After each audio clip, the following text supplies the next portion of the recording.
see the light. I'm feeling high, my little lady. I'm gonna take it to the other side. You know I used to smoke too much. You know I used to drink too much. Take a ride in my car. You can get me high, high, high. You know I used to smoke too much. And you know I used to drink too much. Take a ride in my car. We're gonna get real.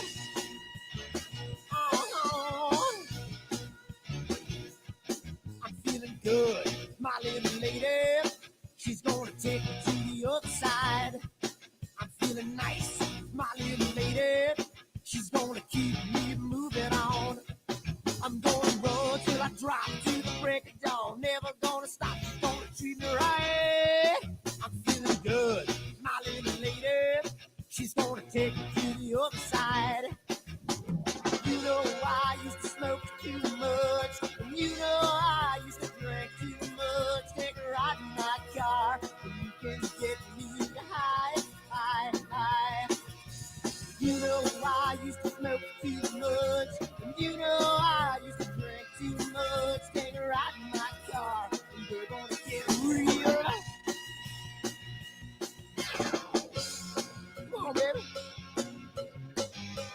Let's take a ride. I don't know where we're gonna go, but first, let's dance.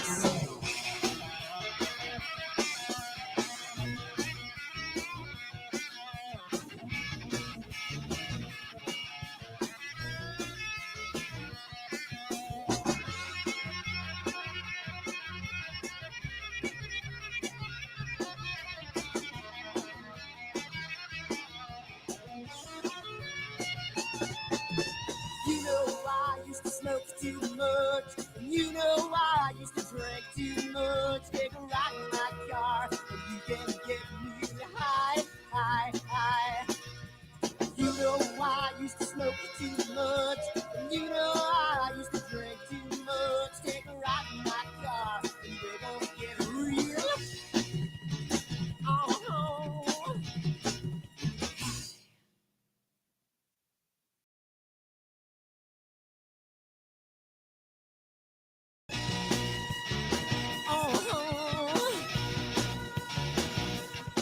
I'm feeling high, my little lady. I'm gonna take it to the other side. I'm feeling strong, my little lady. I'm gonna keep her moving on. I'm gonna run till I drop to the break of dawn.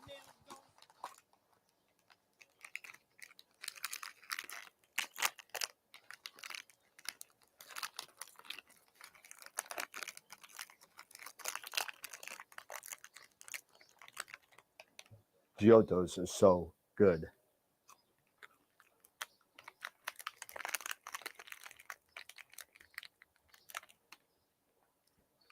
These chocolates are, what? Chocolates? We're here about astrophotography.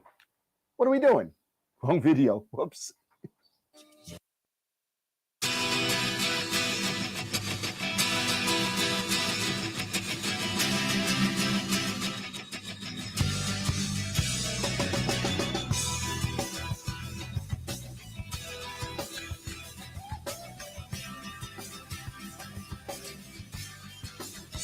What have I done?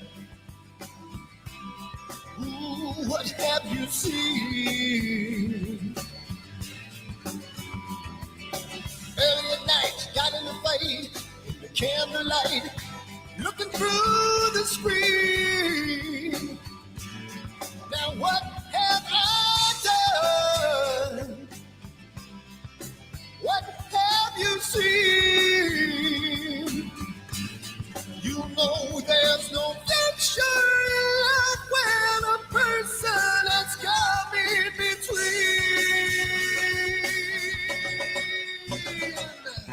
Jamie's gone, Jamie's gone.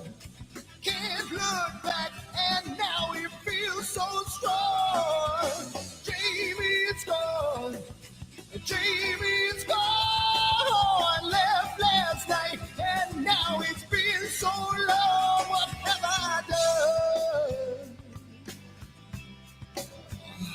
have you seen? There was nothing to say, took her away, and I feel the pain, made love in vain. Oh, oh, what have I done? What have you seen?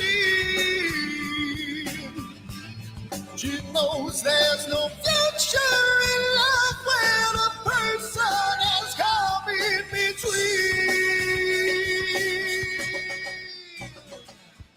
Jamie's gone, Jamie's gone. Can't look back, and now he feels so strong. Jamie's gone, Jamie's gone. Oh, left last night, and now it seems so long. Ooh, ooh, ooh.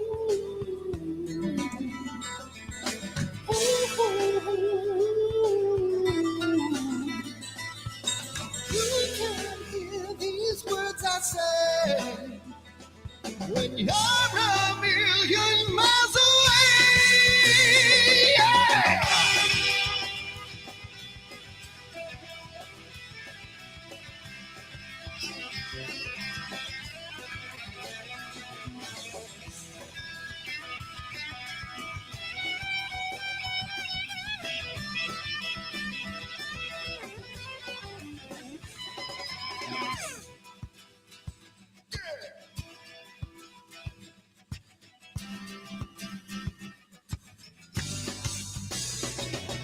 Jamie's gone, Jamie's gone. Can't look back, and now we feel so strong. Jamie's gone, Jamie's gone. Left last night, and now it seems so long. Jamie, come on, Jamie, yeah. And now you feel so strong. Jamie, come on, Jamie, yeah. Left last night, and now it seems so long. What the hell's wrong with my telescope now?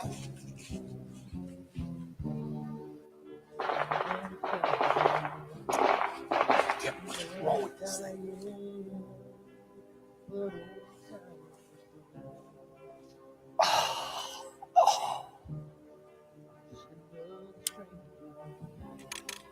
The lost Lone Ranger, can I break this spell?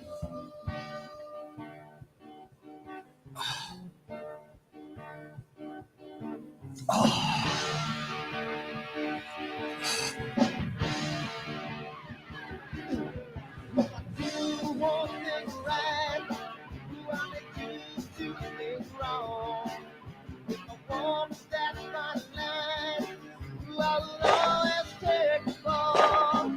If I turn to the left, watch it hit from the right. I sleep all day long, and then I'm breathing through the night.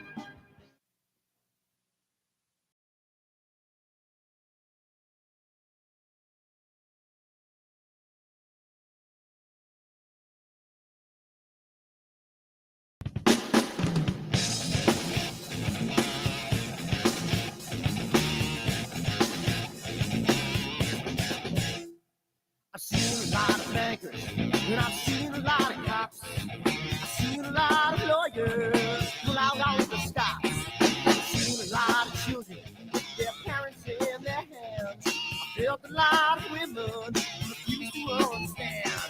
And I don't think I understand why we're making such a fuss. And I don't think I understand what's come of all of us. And I don't think I understand why we take this world for granted. I just want to get right back to Guitar Players Planet.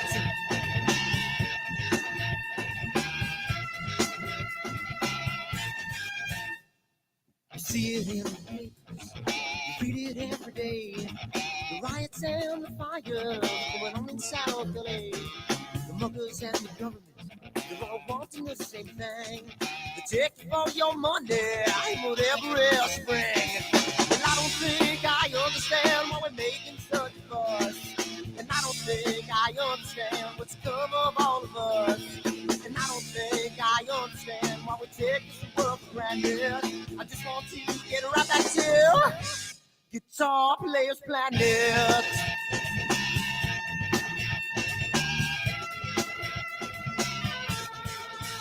Take me.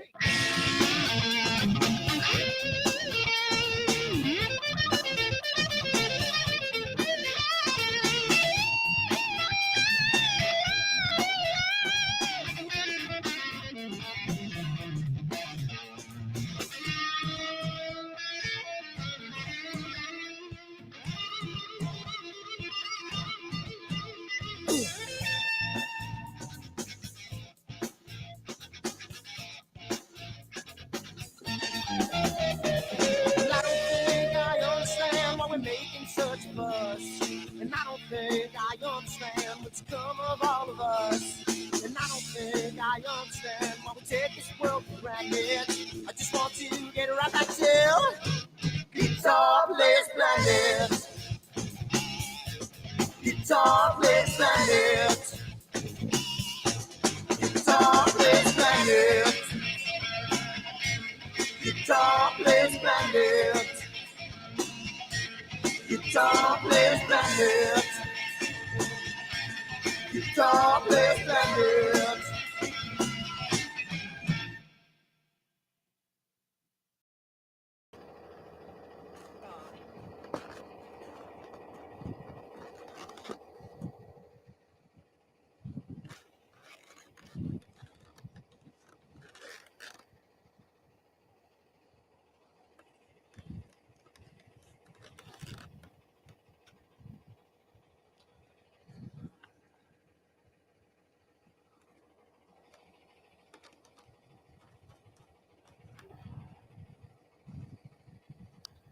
It's gotta mean something. It's gotta.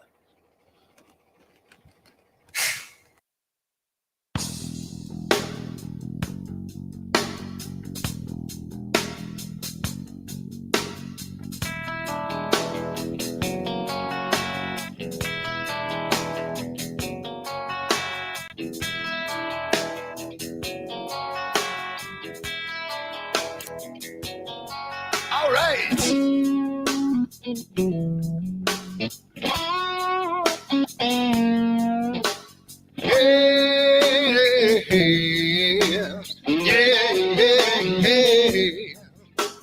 Where did my color go? Got your head in the sand.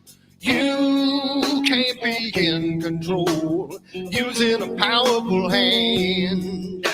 I wanna be you, I wanna see you. Don't taste the kisses of hate. Don't try to tell me, don't try to sell me, don't try to say it's too late. You're gonna push me to the edge, back me in a corner, making me stand in your shoes. Push me to the edge, hide a little color, it's black and white and blue. Black and white and blue, yeah. All right.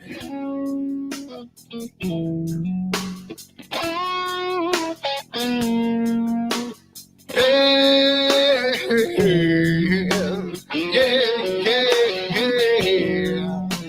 Cat learns to ring a bell. Rat gets free from the maze.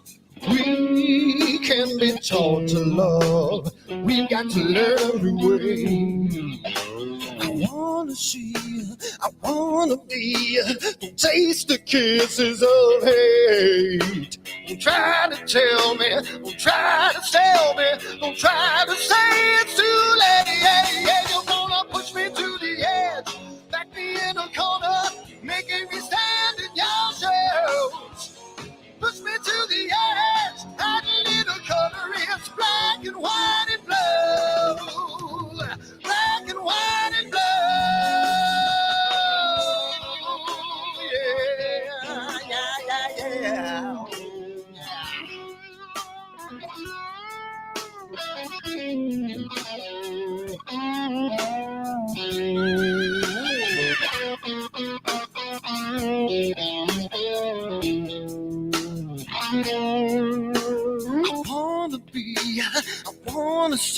Don't taste the kisses of hate.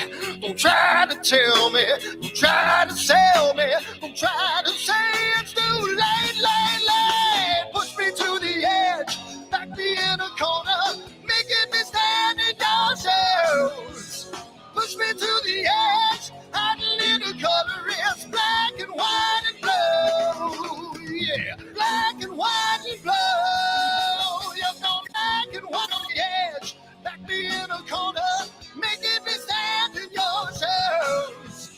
Push me to the edge, hide a little color, it's black and white and blue. Black and white and blue.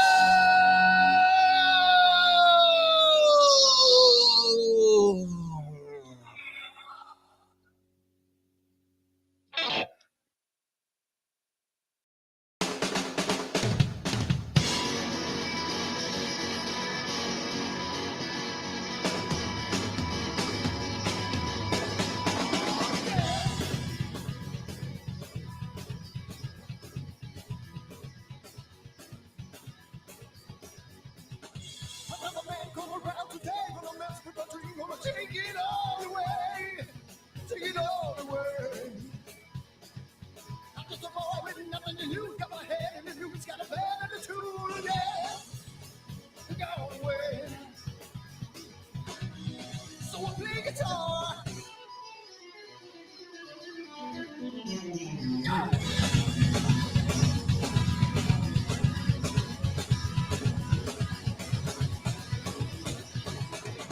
Another woman come around today, she wanna slice up my pie, she gonna try to lock me all the way. Lock me all the way.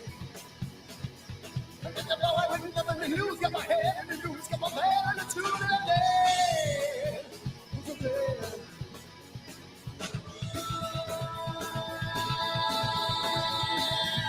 I don't care, 'cause I got nothing to lose. I don't care, 'cause I won't let them bring me down.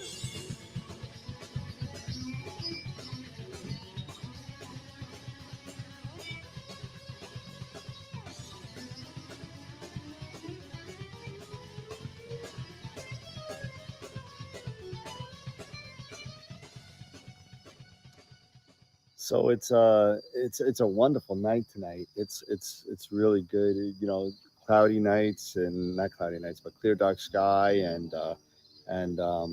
know, was it clear outside?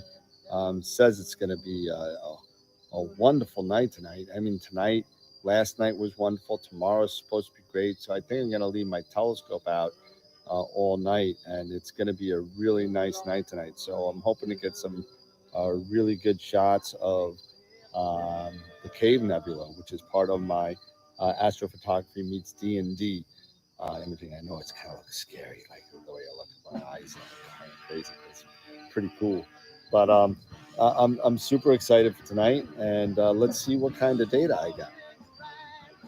Well, yeah. Dirty. I swear to God, these clouds are just pissing me the off. I don't understand. I don't listen to these things anymore. I can't take it. New York, you suck. And you know what? I'm so done with all this. My telescope's out here chilling out, and all I got is freaking clouds and PhD peeping at me from no goddamn end. Unbelievable. What am I gonna do? I need to move. I'm so finished with this. I hate this.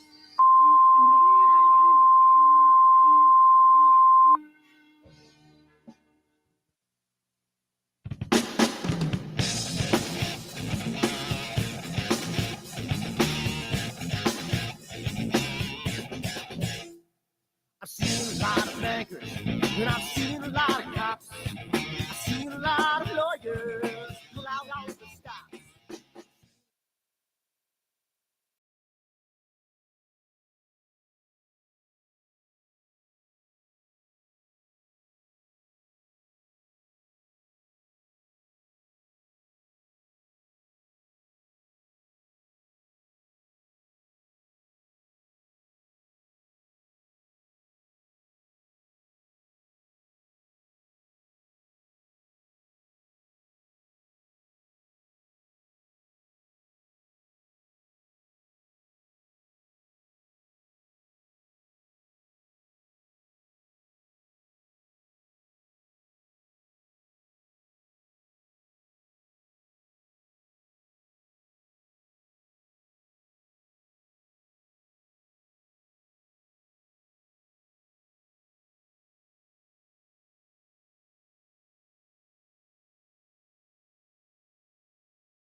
take it to the other side. I'm feeling strong, my little lady. I'm gonna keep her moving on. I'm gonna run till I drop to the break of dawn. Never gonna stop till I see the light. I'm feeling high, my little lady. I'm gonna take it to the other side. You know I used to smoke too much. You know I used to drink too much. Take a ride in my car. You can get me high, high, high. You know I used to smoke too much. And you know I used to drink too much. Take a ride in my car. We're gonna get real.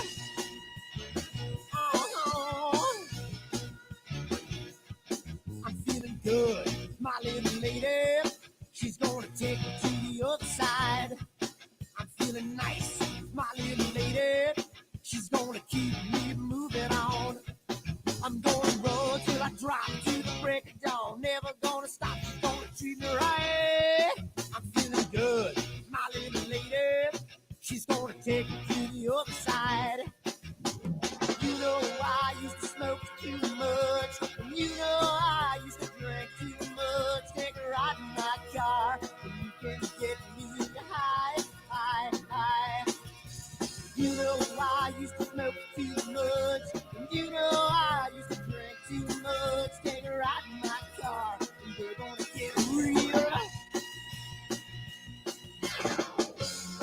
Come on, baby. Let's take a ride. I don't know where we're gonna go, but first, let's dance.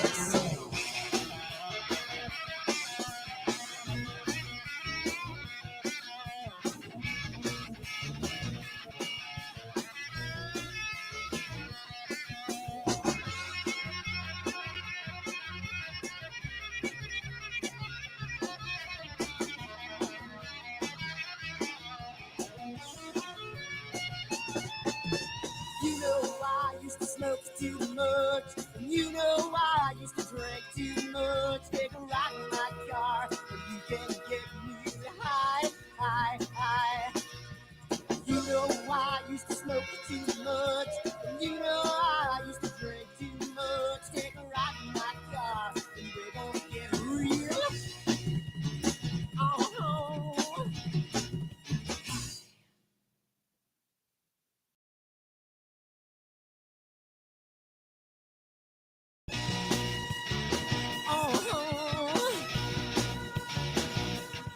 I'm feeling high, my little lady. I'm gonna take it to the other side. I'm feeling strong, my little lady. I'm gonna keep her moving on. I'm gonna run till I drop to the break of dawn. Never gonna...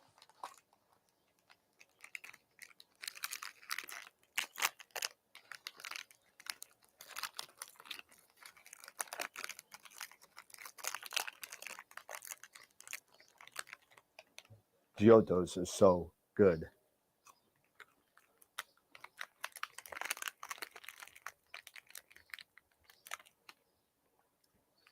These chocolates are, what?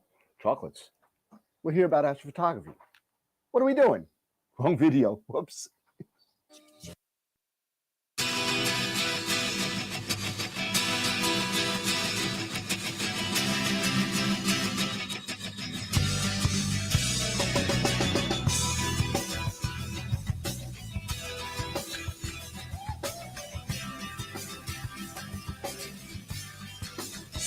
What have I done? Ooh, what have you seen? Early at night, got in the fight, in the candlelight, looking through the screen. Now what have I done? What have you seen? You know there's no future in love when a person has come in between. Jamie's gone, Jamie's gone. Can't look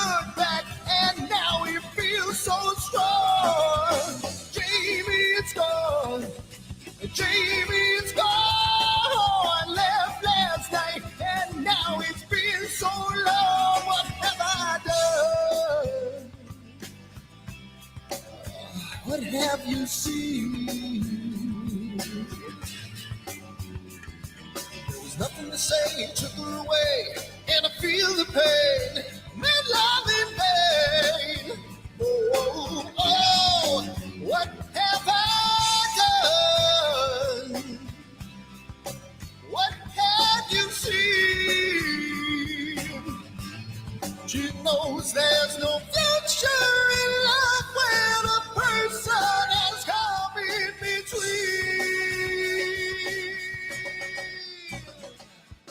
Jamie's gone, Jamie's gone. Can't look back, and now he feels so strong. Jamie's gone, Jamie's gone. Left last night, and now it seems so long.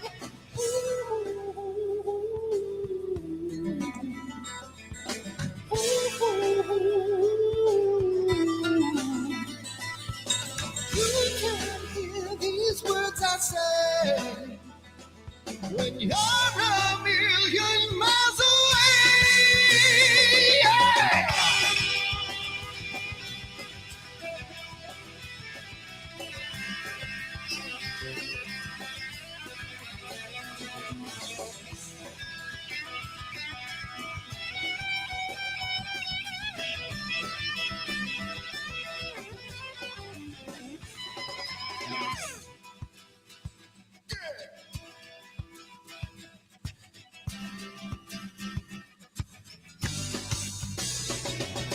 Jamie's gone, Jamie's gone.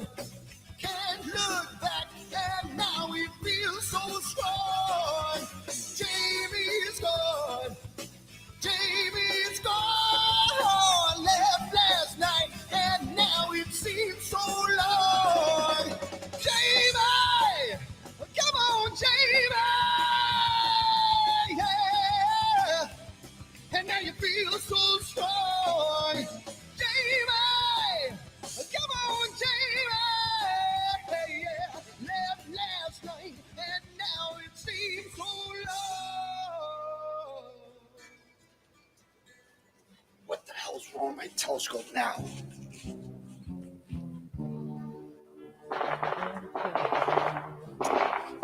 Yeah, what's wrong with this thing?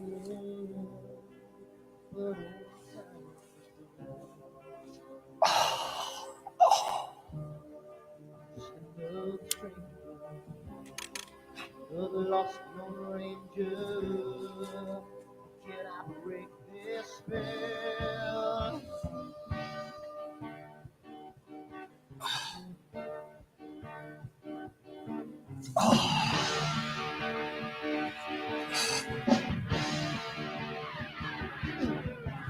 Do one thing right, do I make you do things wrong? If I want that fine line, do I will always take the fall? If I just do left, I can hear from the right. I sleep all day long, and then I'm dreaming through the night.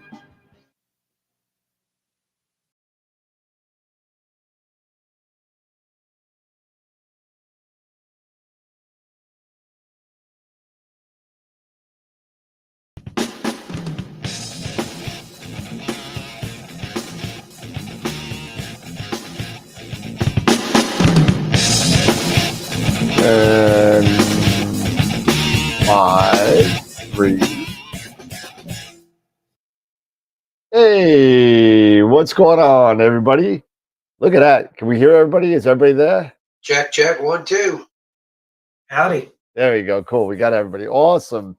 How's it going, everybody? We're here tonight again, and our trusty third musketeer is running a little late, so Eric will be joining us a little bit later. But tonight we got a person you may know you probably know the name, but don't know the face. Kevin Rasso is with us tonight. He's going to be talking about something that I was able to procure, and I was like, hey, you're a tinkerer, why don't you want to play with it? And he's like, sure, I'll do anything. I'll do it. So I after forgetting to send it to him twice, I finally I finally got it to him, and he was able to kind of take a look and play around with the AStar box, and we're gonna get into that in a little bit. We and this is new news. New New news. news. New guests coming up on Wednesday. We are going to be having I'm gonna butcher his last name. I'm sorry, man. Dustin Effinger, Dustin from the Amateur Astrophotography magazine. I'm gonna totally screw it up, but he's gonna come on and hang out with us on Wednesday night and talk about the new magazine and what he's got coming up for the future for Amateur Astrophotography magazine. So it's gonna be pretty cool. If anybody else has any ideas on guests, and I'm looking at the right camera this time, which is great. I'm used to I have my right camera this time, not looking over here on this camera, looking at the right one. But if anybody has any ideas for anything on the show, on as far as guests that we haven't had or stuff like that, I'm gonna email Sarah Maths to make up for Astropalooza. Get her on. If anybody have any ideas, let me know. Let me know. We'll get that. And you don't have that thing in your ear. Oh, what thing in my ear? I have it. It's in here. It's there. I don't know what to talk about. Anyway, so what's going on, peeps? I know. Kevin's imaging. Dave, are you imaging tonight or? Too windy, but Too clear. windy, yeah, it's windy. And tomorrow night's going to be windy again and clear. But then Sunday and Monday look promising. So Okay. keeping my fingers crossed. Tomorrow, I am definitely getting everything set up and ready to go, so that if it does, the winds do calm down. Maybe I put it out there. At least, at a minimum, at least when it gets dark tomorrow night, I'll be able to, dial in the new Astro Oasis focus. Nice. Get that set up in Hocus Pocus and all Oh, of that. and by the way, for any of you guys who have the Carbon Star that want the Astro Oasis focuser, Automatic focuser, yeah. they came out with the right gear, Dave, in a package. Oh, did they? Okay, good. In a package. Okay. It's the OU8 it's a 4.22. The OU812. OU812, yeah, it's the Van Halen version of the yeah, so you can get that if you have a Carbon Star, if you want the Astro Ace. It's a really sweet focuser. I know Queeve did a video on it. He did a video on the new one just recently, the Rose. The newest one, the version 2. Yeah. The one I've got is the original version, but I mean it's slick the way it has where you can turn it on and off. Yeah, with the clutch and everything. It's based on a lot of the other ones that are there. A lot of them do come with clutches now. Even the QHY high precision comes with it, as opposed to, because it's so smart to have that. Yeah, and just to somebody's point, new focuser, Larry Cable, new focuser for the CS150 is a must. And Dave and I agree. And Dave was the one that said, "Hey, you got to get this thing for the Carbon Star because that Crayford focuser sucks." So this is definitely one of the upgrades that you should get. The rack and pinion focuser from Apertura for the Carbon Star. It's a very, very, I haven't had a chance to do it yet, but I'm waiting for some other equipment. And it's literally the 4 screws. You don't even have to take the 4 screws off. Oh, really? Just the 2, and pull the center out, put it in the existing saddle.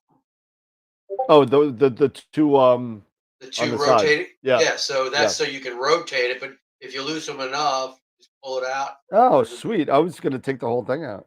Oh, just 2. All right. Well, there you go. So Kevin, how you doing, my friend?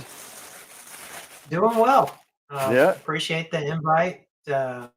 Be a contributing member, and hopefully this will encourage some of the other people who frequent the YouTube that you can do this too. Yeah. I find that astronomy is a lot more fun when it can be social. You share with friends, and let's be honest, a lot of the things we're doing, most of the people we talk to during the day is like, "You did what? You're crazy. You stayed up all night for that." So Yep. Yeah. No, it's yeah, fun. absolutely. It is fun. And that's why it's kind of like golf, right? It's fun and frustrating, right? Yeah. So But it's funny when you talk to people that aren't, doing like what we do, and I have people asking me like, "Hey, are you gonna look at the planetary alignment tonight with your telescope?" Like, no, I'm gonna look at that with my naked eye yep. because using a telescope, I And don't you, think I have that kind of wide angle. and you're only gonna see like what, 4 of them? Maybe, yeah, because all the other ones are so Yeah. close to the horizon. Yeah, you're not And gonna see. and with the trees and everything like that, yeah, maybe not even 4, maybe 3. Yeah, It's like any hobby, though. It's like so much, stuff that you don't know until you start getting into it, and then next thing Yeah. you know, like you're just some obscure weird guy. Yeah, Yeah, yeah. exactly. And that's why us wackos kind of stick together because you go out to like this dark beach or somewhere and you just sit there with a bunch of people you don't even know what they look like. You'll see them in the daytime and say, I don't know who the hell you are, Yeah. you know but it is kind of weird. You get that kind of reaction sometimes. They're like, "You went outside with a telescope till 4 in the morning? What the hell are you doing? It was cold last night." So So your story, Dan, reminds me of like one of my favorite Star Party stories from Winter Star Party. You're right. Like you go out in the dark and people are friendly because we're all like-minded individuals. And I was at Winter Star Party. I had a little refractor, just observing. Was hoping to buy. It was the time that Teleview just came out with a new eyepiece. It was like their not the Ethos, it's like the Delos, right? yep. So I was looking for a little bit more focal length, right? And guy comes up, "Hey, what are you guys doing?" "Oh, we're just looking here, take a look." He's like, "Yeah, I got an eyepiece. You mind if I put it in?" He puts it in, and the guy I was with was like, "So, hey Al, how's it going?" It was freaking Al Nagler just walked up and Oh, sticks an wow. eyepiece in my pelvis. That's pretty cool. That's And awesome. it just reminded me, just like as niche as our hobby is, and someone like, especially somebody like Al Nagler, just very humble guy, very Yep. meek. And it's just one of the things that still just continues to this day attract me to this hobby. Walking around with eyepieces in his pockets. Yep. This is a brand new one. Look at this. But yeah, I had the privilege of meeting Al about 2 years ago at um, the Teleview warehouse or whatever it is in upstate New York. And him and his son got a little tour. It's pretty nice. So pretty cool. Good morning. Who said good morning? Steve Ivinson, he's across the pond. Oh yeah, that's right. Good morning. It's what, 8 or 5? No, it's still, if it's across the Well, it's pond, It's it's still 5 o'clock somewhere, Dan. yeah. well, it's what? It's 1 or 2 in the morning there, probably. Yeah, it's 5 hour difference. So what is it? 2? No. Maybe 4 hour difference. I don't know.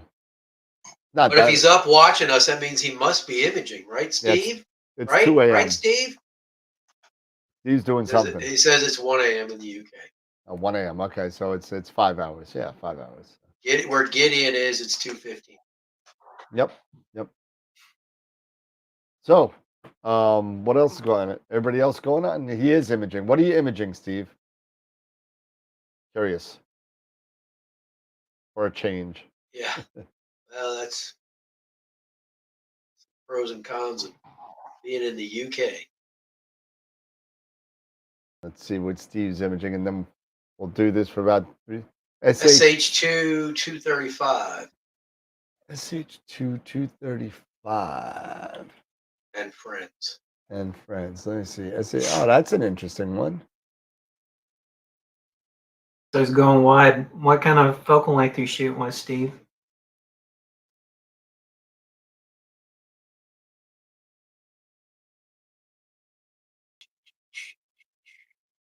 I've been playing around with trying to do some wide stuff with my FMA 180, couple it with an IMX 571. Yeah.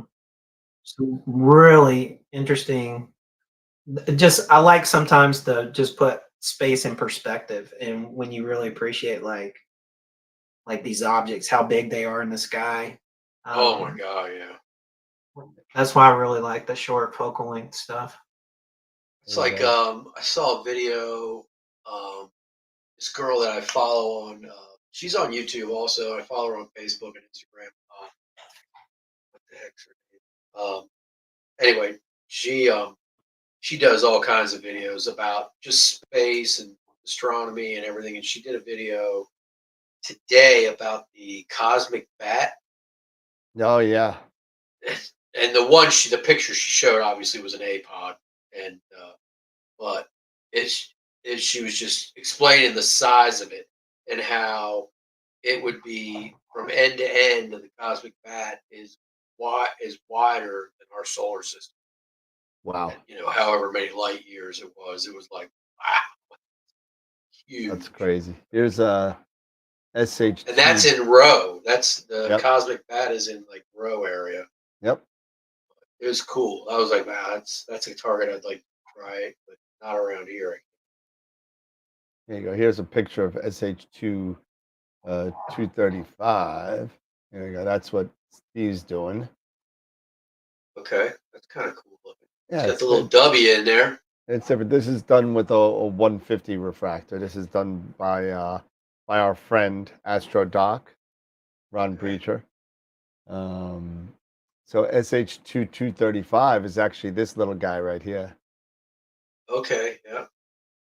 Okay, this is 232 here. A lot of H alpha obviously in there, but should be cool. That'd be a good thing. This is how many techies. Astro Alexandra. That's her. That's her. 14 hours on this guy. Yeah, she's really cool. Yeah, maybe we should get her on the show. I sent her a a message on Facebook Messenger, and she not got back. So. Yeah, well, give it a shot. Sometimes people. She does have a YouTube channel too, so maybe I should reach out to her on.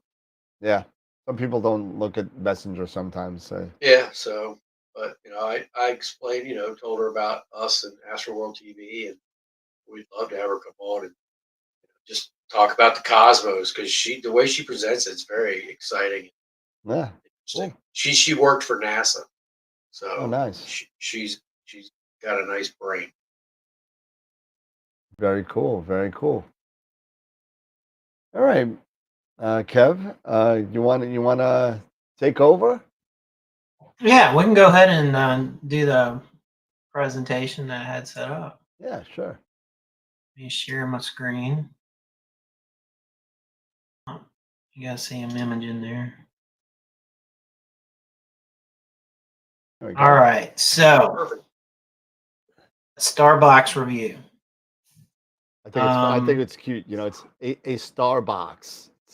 Yeah. Is it a Starbox or AstarBox or what is it? Yeah. Yeah. AStar. So when you see the picture, Starbox. yeah, when you see a Starbox, there you go. When you see the picture on it, it's like, yeah, that's what it is. Yep. But one of the things they're doing is they're keeping it simple, right? And let's face it, folks, when we're doing stuff in the dark, it's nice when we can keep stuff simple. So let me show you guys what's going on here. So Dan kind of mentioned, hey, anybody like to tinker with Raspberry Pi stuff? And I'm like, sure, I do that. So he got a sucker. I'm a beta tester out of this. And I do like to tinker. I build PCs and stuff like that, and been playing with Raspberry Pis for a good long while now. So Dan's like, okay, I'm gonna send you this thing, and had no idea what this was. It literally a box of stuff showed up, and Dan, next time, please make sure there's candy or chocolate included. That's a little disappointing. I told you the story about the chocolate, right? You did. I did. Don't send chocolate with anything with glass, especially if it's not in like, a Ziploc bag or something. Yeah. So, open up this box and here's this thing. Right. And I'm like, okay. Um, there's a sticker on this box. There was 0 instructions that was included in this box.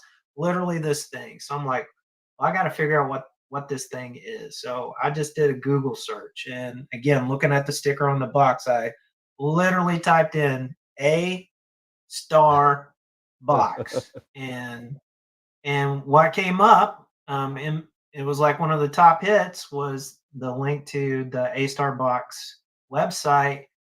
And all I can tell you is it was probably hands down the best instruction guide I've ever seen for one of these things. So I know there's a lot of people out there is like, oh man, like I got to be such a man, and I'm just gonna pick this stuff up and try to mash it together. Yep. I'm not that guy. My background is a ex-Navy nuke submarine guy, so I'm all about finding the manual and then doing what it says. And it's really great when it's written in a way when you do what it says, it actually does what it says. So It's very pleased with .uk, that. so it's obviously in Queen's English. Yeah, it was perfect. That's all I can say. So one of the things is a requirement is you have to have some kind of operating system. So StellarMate OS is one of them. I think there's a couple of other free versions of products that I'm not very familiar with. But I already had a license for a Raspberry Pi install for StellarMate OS. So I'm like, okay, cool. I'm going to slap this thing together. So I put it together, and next thing you know, I have an Internet of Things Astro imaging appliance. And about the only other thing I had to make my own power cord. You can buy other XT60 type power cords out there, but again, I'm a do-it-yourselfer tinker kind of guy. So I just made my own cord, plugged in a DC adapter to my Gold Zero battery because it has a regulated DC power source, and away we went. So here's what the thing looks like. So you can see it's more or less a case. In that main picture, I put the Raspberry Pi board. It just slides onto the GPIO header to the printed circuit board part of this. Very good fit and finish. For anybody who's played around with the Raspberry Pi, you know that they do have a tendency to run a little bit warm. So can you put some kind of cooling application on it? And I can say, yes, you can use the Pi Foundation fan. This is on a Raspberry Pi 5. So the cooling fan and heat sink still work plenty well. But you stack this up with the standoffs, you put it in the case, and you screw it together. And about all I can say is it felt very solid. If I had one gripe, I would have liked to have some kind of external power button. There are slots that line up that you can use like a paper clip, and you can kind of hit a reset button. But other than that, really liked the form, fit, and function. So here's an example of, hey, it's just all put together. So you can see the sticker on the top, AStar box. Okay. I can't tell you if this stuff is made in a factory, but whoever did the soldering, they did a very good job. So, anything about printed circuit boards and materials, you can see the printed circuit board is got many layers. So that's great for power delivery on small size electronics. It's also really good for electrical noise attenuation. So again, whoever designed and laid out this board, I can tell you, I don't think they did this stuff by accident. It was very well laid out, in my opinion. Thought through. And I did confirm it had very stable power delivery. One other little thing too, a lot of times our little Astro gizmos got little blinky lights all over them, and sometimes that can be offensive, especially if you're in proximity of visual observers. And you can see like they thought about that, like where the little Ethernet port is.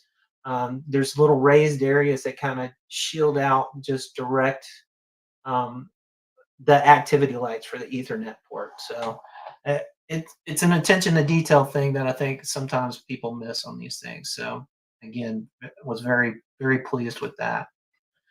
So this is just me with my iPad remote VNC into the StellarMate OS. That's so I could set up and install the software. Again, the manual very well describes how to do this, but you have to install the AStar drivers and control program. And you can see like you can name the individual ports that you can toggle on and off. You can set the dew heaters. It's got two built-in dew heaters or controllers for dew heaters. You use the standard RCA jack, and it reports what the input voltage is to the device. So I wanted to verify that, and what I do in real people land is I'm an electrical superintendent and like to play with electricity as well.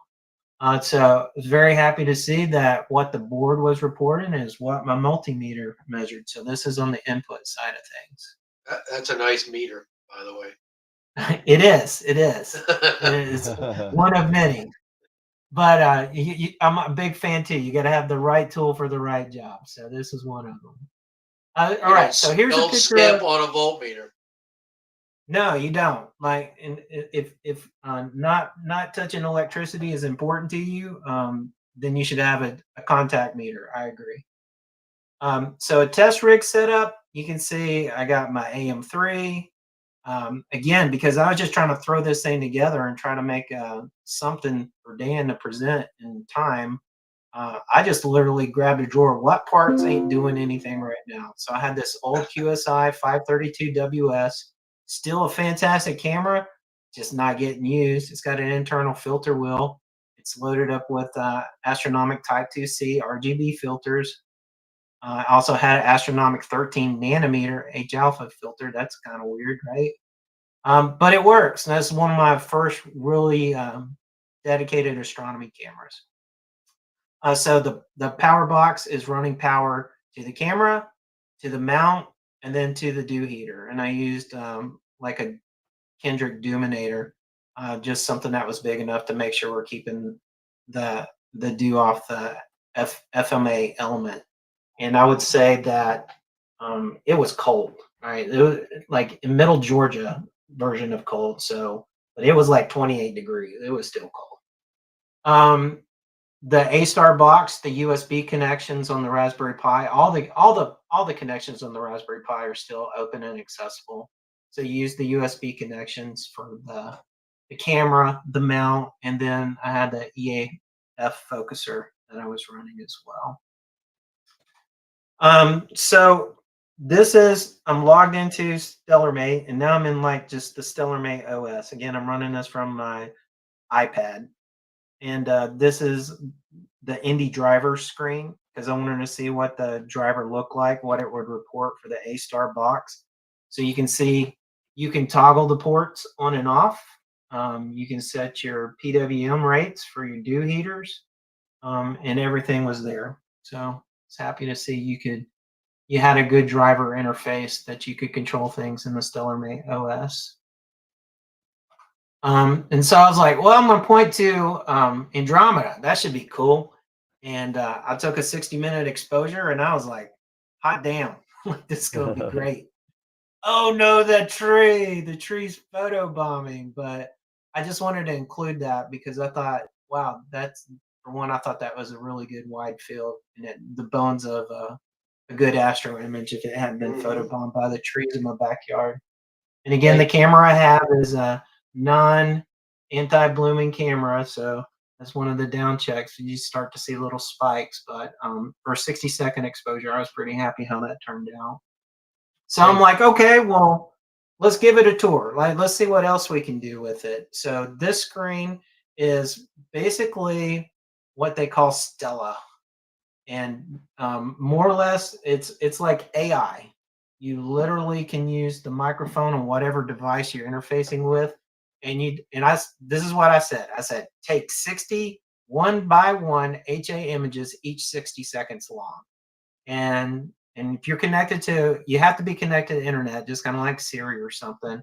But the AI says, okay, I'm gonna write that program. I think one of the feedbacks that people kind of hated on StellarMate was, it seemed kind of complicated to how you would coordinate the sequences and get them started. But I don't know what's easier than you just say, "Hey, do my bidding, robot," and then it says, "Okay," and it did.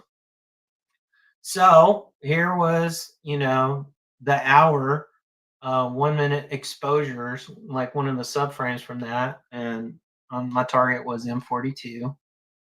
And you can kind of see some of the interfaces from StellarMate OS. I mean, this isn't so much a review for StellarMate OS, but I'm just trying to show the integration of everything in a package. It just worked, right? This was like one of the filters. I think there were some thin clouds that were moving through this. Again, like it wasn't the most optimal night conditions for astrophotography, but when you're trying to do something and slap it together for a presentation, beggars can't be choosers kind of deal.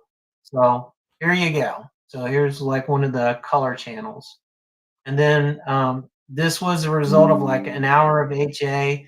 And I want to say I had like 10 minutes.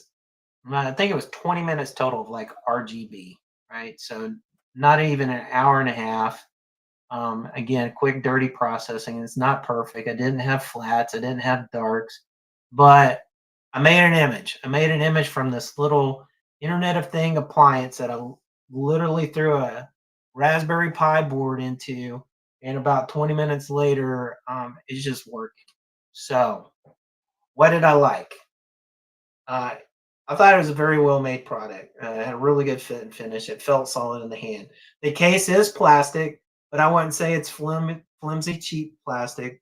Dan was sharing a story about his original StellarMate that he had, and he threw it at a high rate of speed, and it busted into pieces. So that would still happen, but I think you might have to throw this one a little bit harder. But it's good enough. I don't think he'd want to be throwing it. Is pretty much No, my and assessment. believe it or not, this was actually referenced in the chat about me throwing the StellarMate, and so yeah, so I mean, from what I'm looking at now, it looks like StellarMate OS has come a long way since I did that a couple years back. It looks a lot easier. I mean, Mark, Kevin, you could definitely attest to that, I think. Yeah, I mean, I agree. Like, I was gonna say, weren't the original ASIRs plastic? Oh yeah. Yeah, I think they were just the little white Raspberry boxes Pi that were. enclosures. That's right. Yeah. That's about Yeah, what the that's what they original were. StellarMate was too. So I'm telling you though that this AStar box is not a glorified Raspberry Pi case. It is very well made, very robust. I think it would last well in application, in real world field application, and it did, because it was cold as hell when I was doing this test, and I've been playing with it here recently. The instructions for getting everything up and running, they were just easy to follow, right? So if you're a person that hates following instructions, these instructions are so good, it won't bother you following them. Just do it, and you won't be frustrated. The supplied cables that it did come with, and these are the cables to run external power to. Very well made XT60 connections. The extensions on them are very flexible, and the barrel jacks are also very well integrated. So very well made cables. I can tell you that the voltage delivery was perfect, right? So I did some additional testing just on a bench. I got a little test power bench, and I was just running all the appliances to see what the voltage drop. I think like the max voltage drop I had with 2 sets of dew heaters maxed out, cooling on full blast, a mount slewing. It might have been like 0.2 volts voltage drop. So again, I think that's a testament to the electronics of the board that they've put in this thing. So very, very happy. And again, in very, very cold conditions, and also in ambient conditions, obviously. So very stable voltage delivery. So what are the cons? Because there's always got to be something, an opportunity for improvement, right? So, or a down check. It's do it yourself, right? So that means you got to buy a Raspberry Pi. You got to have an SD card, Raspberry Pi 5. And the one I'd recommend would be the Pi 5 with the 8 GB board. It's going to be about $80. You put an SD card in it, and a good high quality, high capacity SD card, you might spend $30 on. you're going to need a compatible operating system. And, you know, again, this review isn't so much for a StellarMate. It's just kind of what I had. StellarMate's come a long way. I think even when Quev came out with his review video, and of course he puts, you know, the clickbait statement, you know, ASI killer in it, right? Yep. And I was like, okay, well, let me see that, right? Because I like options. You know, that's kind of why I'm a big Nina fan. I like options. I want to use my camera and my equipment, and I don't want limitations on that. And StellarMate does that. I'm actually running a test right now where I can run my Paramount Mighty with this rig, right? I just had to install the Sky on the StellarMate OS, which guess what? You can do that. It just they've come a long way. I can say that. You know, K-Stars, Indy, every now and again it has some weirdness, but this is what I was saying. You know, once you get it working, don't mess with it. Keep it in, and then you will have a very solid ecosystem that should never have to change unless you're adding some new piece of equipment. You do need to supply your own power with an XT60 connection. So that's another consideration. And then, you know, at the end of it, you say, well, what's the cost of this thing? You know, when I put everything together, get somebody else to just put it all together for me. So Yep. that's just something to think about. So those are my conclusions, and hope you guys got a little something out of that. I saw in the chat, Larry asked, is there space in the box to fit an SSD hat on the Pi? I've not tested that, but just eyeballing it, I would say yes. Just click off the presentation because you still got that on there. All right. About that. There you go. Perfect. I know this came up a couple times in the chat, was the cost of this box. Now, I have to say that when I received the box on their website, it did say 149 pounds. I'm seeing now 325 US on Cloudbreak Optics. So that is a far cry from 149 pounds.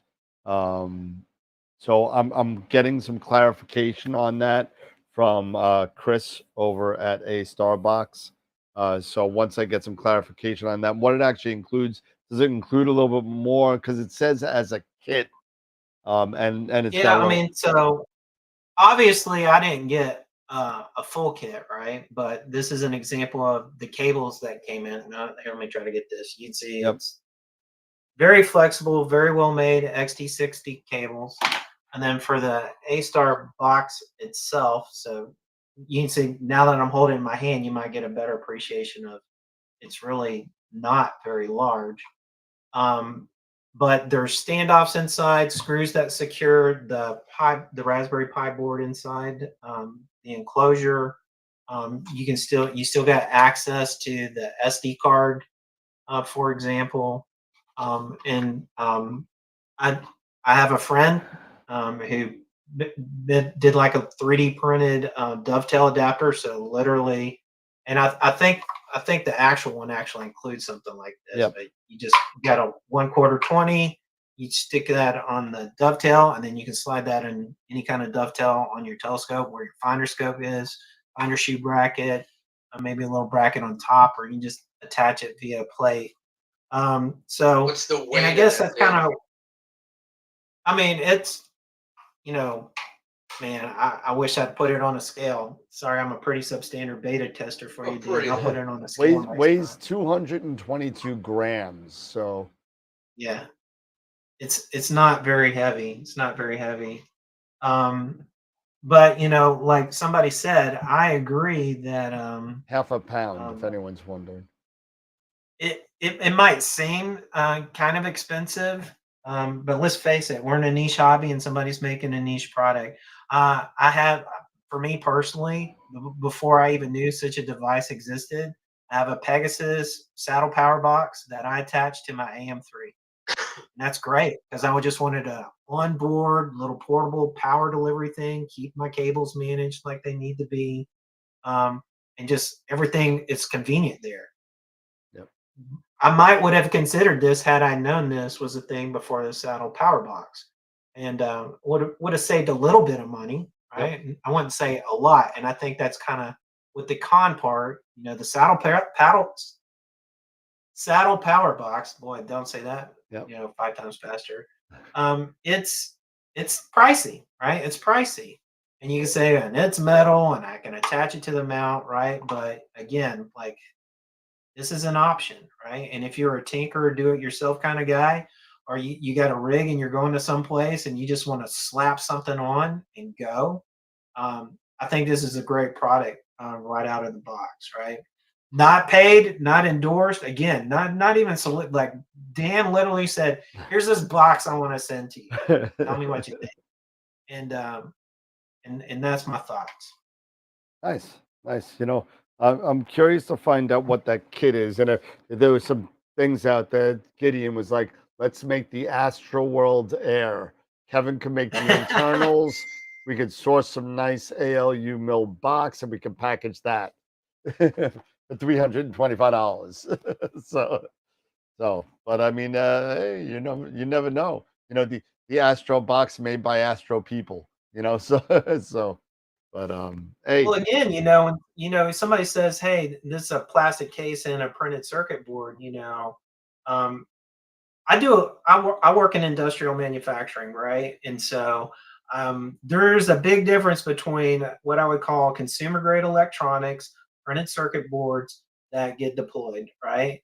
And then there's industrial grade. And to me, this thing felt very industrial grade.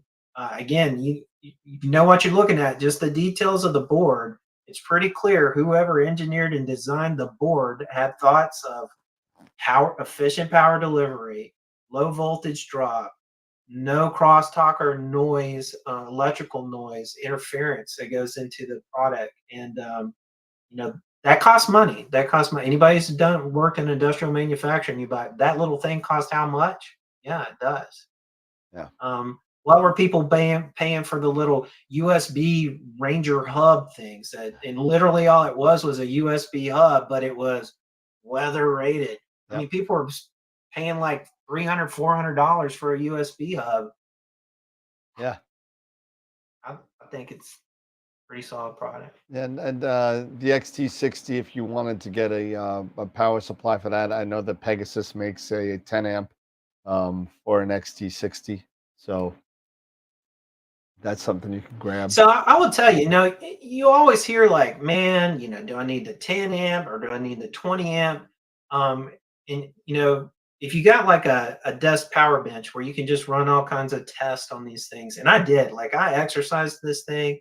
I lowered the nominal voltage levels just to make sure it wasn't going to drop out. So, I ran it at like 12.2 volts, right? Which you normally don't want to be running 12 volt powered components much lower than that, just to see if I can make it act weird. I tested at 14 volts to see if it would do anything weird.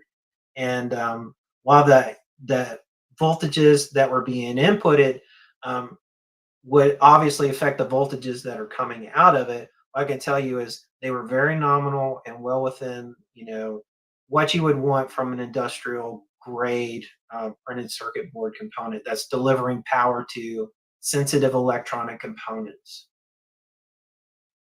Nice.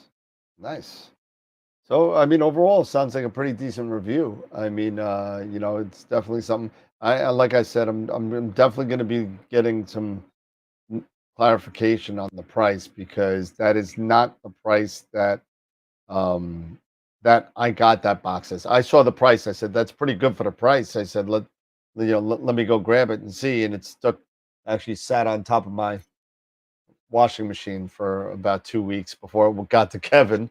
So, oh yeah, no, no, it moved into the closet of death. I didn't know what it was, and I was like, oh, there it is. And then it finally made its way to Kevin, and it was great review. I told you when I saw the review is very, very great. Pretty cool stuff. Again, I don't know if you plan on using it. You know what I mean? Like gonna use it for a like a routine or maybe one night imaging. But if you are, let me know because yeah, as soon as they got one, they doubled the price. That's what it looks like. I don't know.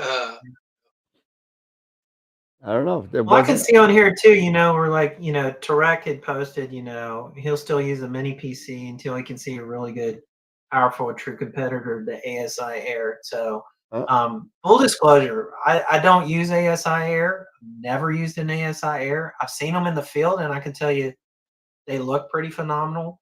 When I control my AM3 with my phone app, I think it works great, right? So it's hard to hate on them for making a really good product. And I would tell you, if the ASI Air wasn't locked down to just their cameras, I would probably had one a long time ago, honestly. I'm sure both of us would. I mean, but I don't, and I can tell you, StellarMate has come a long way. So it's from a shattered computer to something that's usable. So I'll give you a perfect example. So I'm at Winter Star Party with my Melee 4 on my mount, and again, because I use Nina, I run my Melee 4, control all my stuff from that, and it works. But you know what? I've never been to a Star Party where there's like 50 other Wi-Fi devices out on the field. And I can tell you that a Windows-based PC in an environment like that gets freaked out. And so I would say that's one of the advantages of an ASI Air or something like a StellarMate OS is because you just power it on and it makes a hotspot. It doesn't care about if it's connected to internet. And I can tell you, Windows breaks stuff. Like I did the thing where my Melee auto starts, makes a wireless network that you connect to if you're connected to Wi-Fi or not.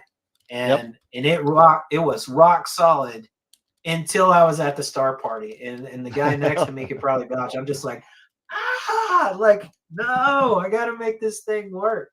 I mean, I got it to work, but that's why people buy ASI Airs, or that's why people want StellarMate OSs, because I just want to slap this box on my gear and it to work. So, and they've come a long way. Yeah, absolutely. And Eric has joined us. So, what's up, everybody? Hey, what's up, man? Welcome to the Happy show. Friday. Welcome to the big show. Hey, Kevin, what's happening, my man? Hey, Eric, how you doing? Good, man. Good. So yeah, there is a couple of things that are coming out hopefully soon. I've been talking about the Tube Tech Astro Station, and now they changed the name to the Stella Vita.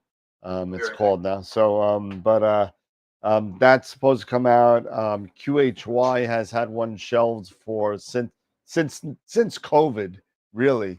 2019 they were supposed to come out with I forget what it was called. It was a purple box that they have to have something more open source that you're able to use, mix and match focusers or cameras. Mounts were always there, but I mean, it's one of those things where there is there is a place for it, and nobody's come out with it yet.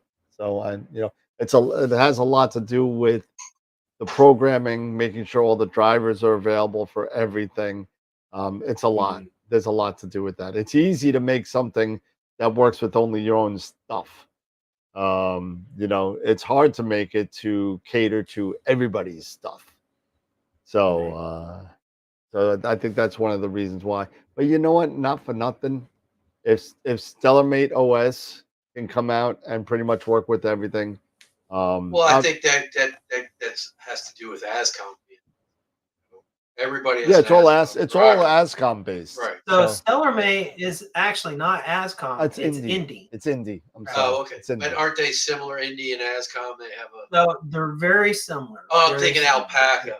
Alpaca is a wireless ASCOM. That's it's just wireless ASCOM. That's a server. That's a server-based driver where you don't really have any loaded drivers onto anything. but it's one of the things that you just got to kind of. I mean, even if you run indie on it, I mean, you know, do something. I'm ready to make it an AstroWorld Air. We'll call it the AA. You know, and it's so easy. It's easy. It just takes 12 steps to figure it out. and you get a chip after using it for a year. You get a virtual little gold chip. Use it for a year, you get a chip. That's what I'm saying. Yep, you've earned your chip. There it is. You know, so, I love my. Hey, listen, Mark said it. I love my Eagles. I have 3. I mean, I love them. The Eagle is great. The Eagle is great, but they're expensive. You have to buy not just the Eagle itself, but then you will have to buy power cables. There's everything. It's a la carte. Well, it's really if you think about it, it's really just the power cables. I mean, that's what you need to those have. You need to have those, but those power cables aren't cheap. Well, like $40 $40 a piece. 30, $40. $40 a piece. Yeah. But okay, so basically you need 4 of them. Well, you don't even need all 4. I think I use 2. I use 2. Well, so you're approaching $80 just for that. Well, when you're spending $3,000 on a computer, the $80 is not. You know. No, it's not. It's not. But the point is that there's certain things. If you're going to spend $2,500 on an Eagle, which I love the Eagle. I'm very impressed with Prima Luce Lab stuff. I use Prima Luce Lab stuff. However, it's not. There's certain things I think should come with it, right? I mean, even when you buy a camera, certain cameras, you'll get an adapter, power adapter, or maybe you get a mount. You get the power adapter. Yeah, granted, it's the DC cigarette lighter adapter, but still, you get something to help power it. And one thing also that kills me is that when I realized when I got my Asato and Giotto and everything, it's not the same. That 12-volt cable, the 12-volt DC cable, it's not the same size. It's not the same size. It's a 2.5 as everything else. It's like a 2.5 when everything else is like a 2.1. Right. That's not true. There is a lot of 2.5s out there. However, 2.1 is the more common of the two. Yes, absolutely. I found that out because Dan sent me a 2.1 and it fit, and I was like, "Dang, sent me the 2.5." Exactly, he said, Gideon. Exactly, for that amount of money, at least have a few extra things so you can get started. You know, have some power cables, so at least so you can hook those up, get started, just so you can get going. Yeah, I think a lot of it though also is there are different power, like the EQ6s, Skywalker, different power. Well, I think that they can put in one 2.1, 3 amp cable to get you started. At least you can power your camera. You know what I mean? Something like that. The mount, a lot of people will, use AC power sometimes or power it separately. A lot of people don't like to power. I don't like to power, even though I do it sometimes. I don't like to power my mount with my Eagle. Whatever the case may be. That's just me. But everything else I power with the Eagle. Everything goes up, except for that power for the Eagle itself, But Mark, I will agree with you there. He says, I work as a TV camera person. Let me tell you, having cables that stay in while you're moving around is really important. I will agree with you on that because I'll tell you something. Just yesterday, all right, I'm imaging, right? And I am using my my PowerBox Advanced. I have it plugged in using my Celestron, the screw-in Celestron 5 amp, connection, 12 volt connection. I pull it in, and then I have to do some quick. And I'm doing polar alignment, for example. Right, I'm doing polar alignment off a Sharp Cat. As soon as I turn that sucker to the 90 degrees, everything is disconnected. It's like the power cord slips, kind of just lightly slips out of the power box. That's And crazy. I'm like, what the hell just happened? And then that means that my entire melee is off, so I lost Nina and everything. So now I got to start my sequence all over again, get that all set up. It's just like, sweet. Goody goo goo. You want to see something No, you're funny? talking about the power cord on your melee slipped out?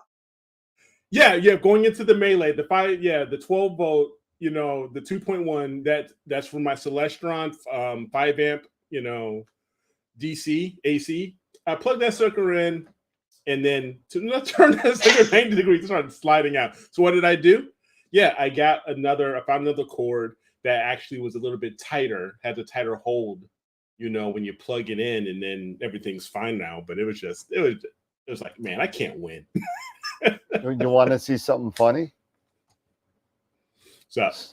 So apparently a friend of mine that's in the chat thought it would be, I wanted to share a picture with you from 2006.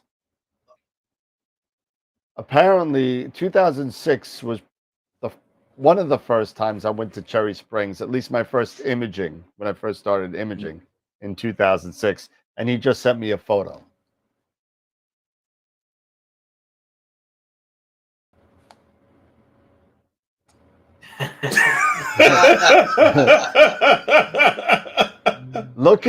Let me just zoom in on this for a second, because this is kind of crazy, right? Let me see if can I zoom in on this? There you go. Hold on. Look at this amount of wires. Yeah. Oh yeah. Wait. Oh gosh. Look at this. Yeah. Look at this. Look at this. You got a wedge there too. Man. Well, this is my Yeah, 8-inch. man. This is my 8-inch LX200, right? And look at it. It's got a serial to USB adapter in here. Oh yeah. Yep. What a mess. This is me messing You with my should laptop. be in cable management jail. Exactly. Hey, listen. You're arrested. He's driving a Ford Taurus. Man. That's bad enough. Hey, it was a company car. That was not my car. That was McDonald's car at that time. But yeah. So yep. I'm cheap. Hey. It looks like a windy day. What are you doing underneath that cover, Dan? It was hot underneath that What are cover. you trying to light? I remember it was hot under there. I was sweating. That was middle of June. Like you're trying to light something underneath there. That's funny. Dan is hiding so people can't see his mess.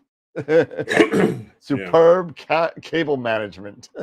Mm-hmm. Oh yeah, well that was before I knew how to do it. I still don't know how to do it. It's been 20 years. I still don't know what I'm doing. I can say my cable management isn't great, but I have it where I know it's not going to get snagged.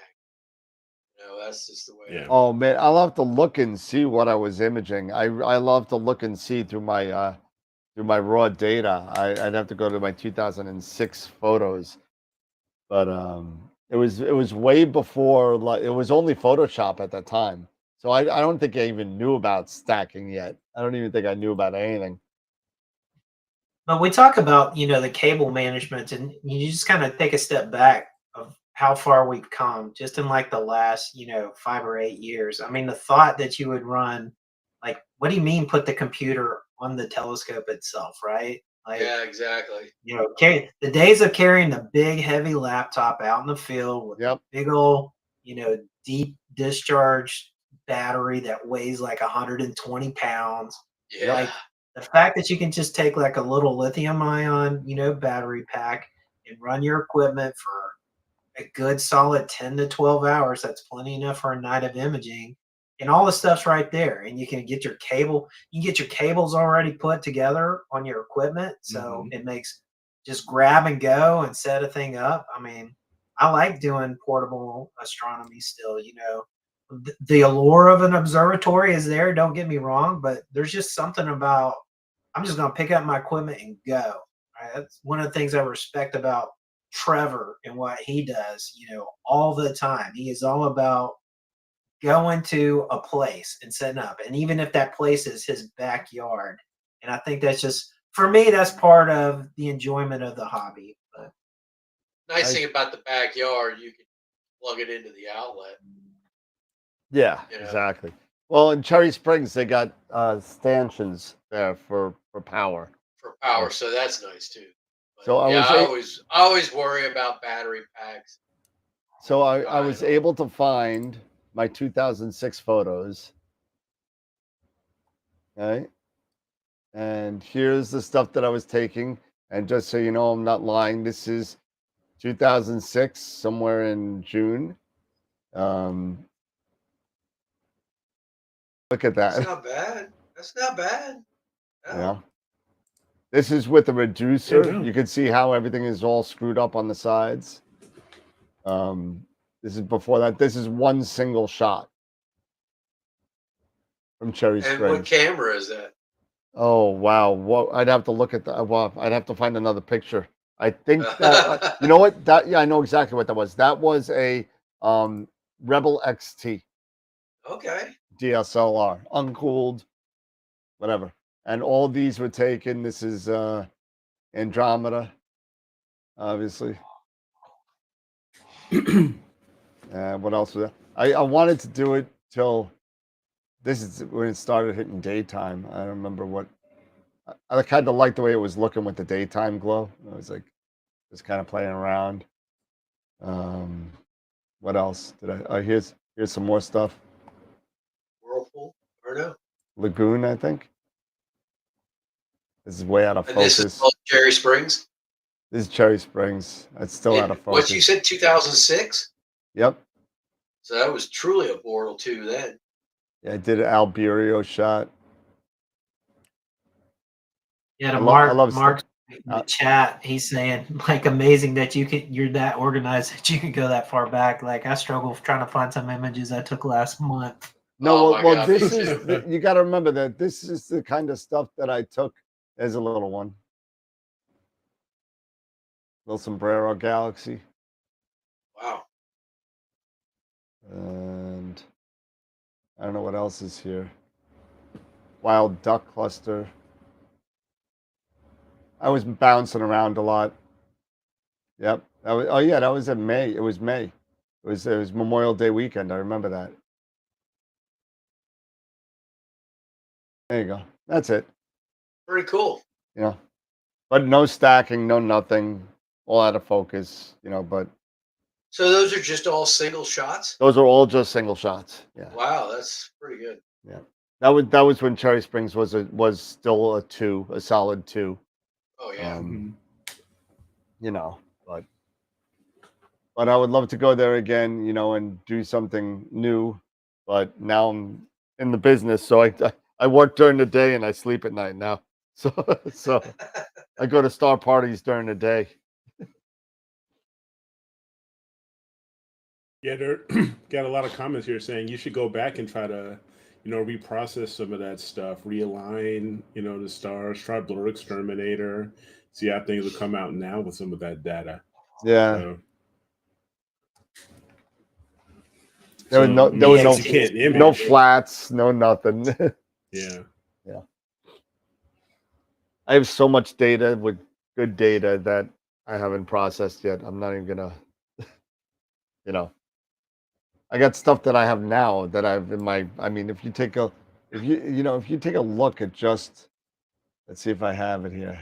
AstroWorld, Astro Acquisition, raw data. There you go. This is what my crap looks like. This is all my raw data going back to I don't even know when. Wow, all of this. A lot of stuff. A lot of stuff that I have here. Pre-S big data. I mean, this stuff is like crazy. Cherry Springs 2011. I don't even know what's in here. I don't even know what That's this impressive. is. I got a lot of data. I got a ton of data. But I mean, it's just like put it together, man. Dude, I don't have the time. I got Markarian's chain here. I got the you definitely don't have time because you're looking for a house. 2029 and 2021. I take it with different scopes. M97. I got a bunch of days here. All this stuff that I've never touched. Right. But I swear I actually have done astrophotography. I really have. Look, there's proof. I've actually done it. I actually take the pictures. I just don't process. I do my own data. Now we found some nice houses with some nice backyards and Bortle 6 skies. So hopefully, okay, I could actually get a project done. It'd be nice. My last project was Barnard Z, I think, in Canada. In Nebraska, wasn't it? Was it in Nebraska or was it in Canada? One of them was, so Barnard Z was in Canada. The Seahorse was in... that's right. The Seahorse was in Nebraska. The Seahorse was in Nebraska. Yeah. Yeah, that's right. A lot of fun. So where are we at with the picture of the month? We got 25 minutes left. Yeah, we got about 25 minutes left for the picture of the week.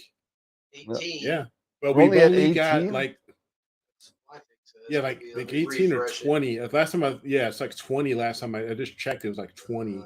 20, yeah. Yeah. So come on, guys, if you haven't, picture of the month hasn't launched yet. Yes. That'll launches this week, right? Or next week. Launch tomorrow. Yeah. Yeah. Last week you guys did the picture of the month, so this will be for the new month. Right. Yeah, for February. Yeah, for February. So voting will start next week.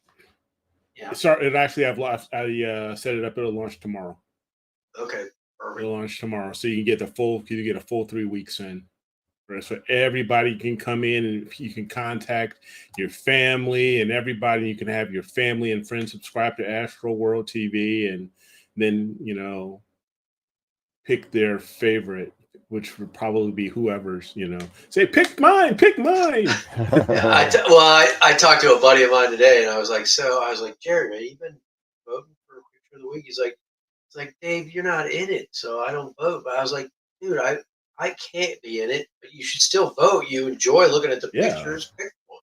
He's like, yeah, I've done that a couple times. I just haven't been on. So he went on. I was like, this week's going to be tough because there are two amazing images. There's two really good pictures. You should vote. Figure out which one you like best and vote because those are tough ones to pick. I don't remember if I voted. Maybe I should go and check. I voted today. But two great images. Yeah. They get better and better and better. They do. I'm glad I'm not in it anymore because bad enough being relegated to second place all the time. Now I'd be bringing up the rear. So you know what we should do for this year, since this year just started, and hopefully I'll get a couple of images in there. We should do like a presenter image award. Like, something for us. We've talked about that and then a few times, but we've never done it. You just throw pictures in there, right? And no names. Oh, and everybody has to just vote. Let them pick. Let them vote. So Dan, what about this idea? Sure. What's up? We get an AstroWorld TV remote imaging. We all vote as a community on what data set we're going to collect for a month. And then we let everybody have a go at the same data set and then vote on who treated the data set the best. Yeah, not a bad I'm okay idea. with that. And hopefully, wherever you are, you'll have some fair weather that you can actually image. So don't buy any new stuff. If you buy new stuff, you'll end up screwing yourself over with clouds. So Starfront's got some pretty good skies out here. Well, Dan's supposed to be sending a telescope down there at some point. Yep. Yeah. Did you go to Canada the other day? No, I'm supposed to go Friday. This Friday. Today. No. Next Friday. You think I'm going to go today? Tomorrow's my wife's birthday. You crazy? I'll be divorced in a week. Yeah. That's another thing that Dan and I have in common. Both our wives' birthdays are on the same day. Yep. Oh, so you guys are in for a good time tomorrow.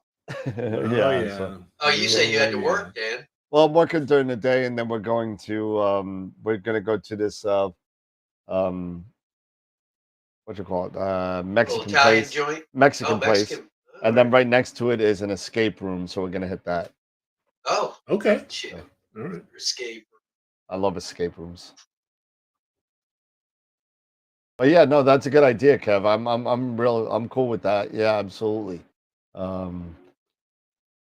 I mean, I'm just Yeah, thinking no, for me that's totally cool. personally, like, I still have a hard time wanting to spend that amount of money to put my equipment someplace else, but you know, going in with a group of folks, Yeah, we were that talking might about that really, offline too. yeah. Yeah. Yeah. It's I mean, really, it's tempting, but it's like, yeah, I like having all my stuff here where I can keep an eye on it. Yeah, yeah. Well, I'm I just mean, kind of curious, from the, the channel's perspective, just I don't know, maybe it's like a Patreon thing or something that, if there's enough interest in some donations that like setting up a remote observatory for AstroWorld TV, and then you can allow members to, again, like vote on what target. Because I know for me, and I know most people, like it's hard to resist. I want to shoot this. I want to shoot this. I want to shoot that, because you only got so much time. yep. But one of the nice things about a group is you'd be like, you know what, we're going to do this, right? And we're just going to get like a lot of data. And then I just think it would be fun to, and then let the members just process the same set of data. All put their hat in it. And Yeah. ideally, have everybody vote on, put up so many targets and say, okay, what target do we want to shoot? And then take a collective vote. Okay, this week we're going to do this target. Yeah. It may not be a bad idea. You can put it in the Discord, a poll. Any night there's going to be a clear night. Okay, these are the targets for tonight. Well, then we got to think poll. about, there's a couple of logistics here. We need to think about, like, equipment. What are we putting down there? Who's donating what? Does the amount that you're donating allow you to get a little bit more swing on what we're imaging? And stuff like that. You know what I'm saying? Or is it all just a collective thing, which I think is what it should be. Yeah, it should be a collective. So if we want to do a red cat, or if we want to do something like that, I don't know. That's something we could think about. Absolutely. Mm-hmm. I mean, You're saying the Carbon Star or something. What was that? The Carbon Star is a great. Yeah. Great scope to send down there. I'm gonna make for another thing. I'm gonna make for our Patreon people. I'm gonna make anything once we get this down there, probably within the next month or two. I'm gonna make all the data sets available for our Patreon members. Whatever I take, That's cool. I'm just gonna make it available. I'm gonna put it in you can have a password and that whole thing. So that'd be cool. Mm-hmm. That'd be cool. Yeah. So Dr. Greg, he's got a scope down there now. I think he's got two. I think he's got two down there. I think. Greg, how many scopes you got down there? I know he definitely has one. I don't know if he's got two or not. I thought he had two. So if you want access to the data, just one. Just the Esprit 120.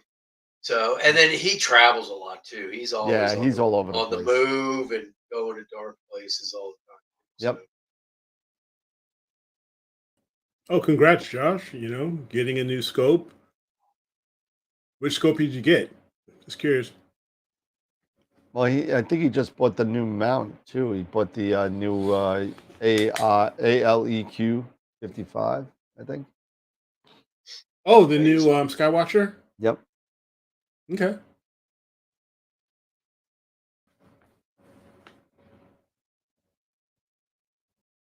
Nice. And I was going on Discord today, talking to Greg some shooting of the the folks there now on Skywatcher, and because I'm still on this mount thing, so looking at that Trident and was actually talking to one of the folks from JWT. So it looked pretty cool. Yeah, no, very it interesting looks stuff. like a great mount. I mean, it's pretty It's darn heavy. cool.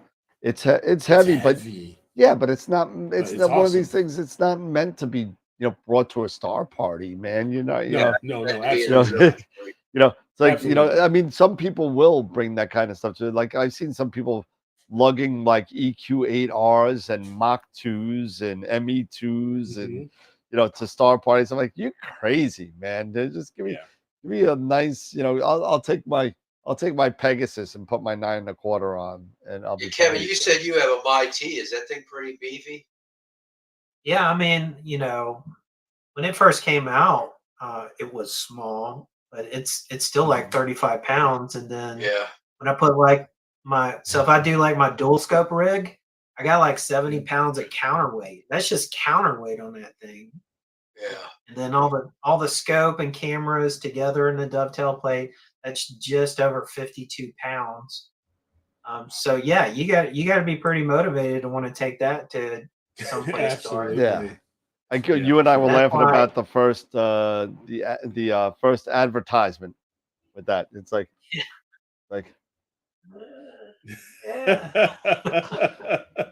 yeah.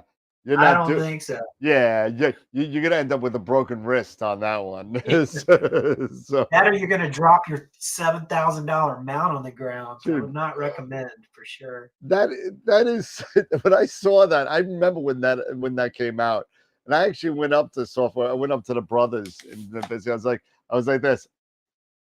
Can you do that? They just looked at me. You know what? Gideon made a comment here. And you know what? I think that's a great idea. Yeah, sure.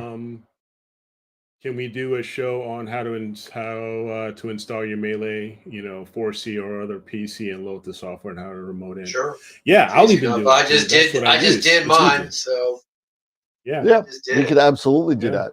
That's a great idea. Yeah, so that's a great idea. So it's a great idea. I can tell you, there's always something you forget. Always something you forget. Because you got to remember different ways the you can Melee. too. The Melee it's a Windows PC, and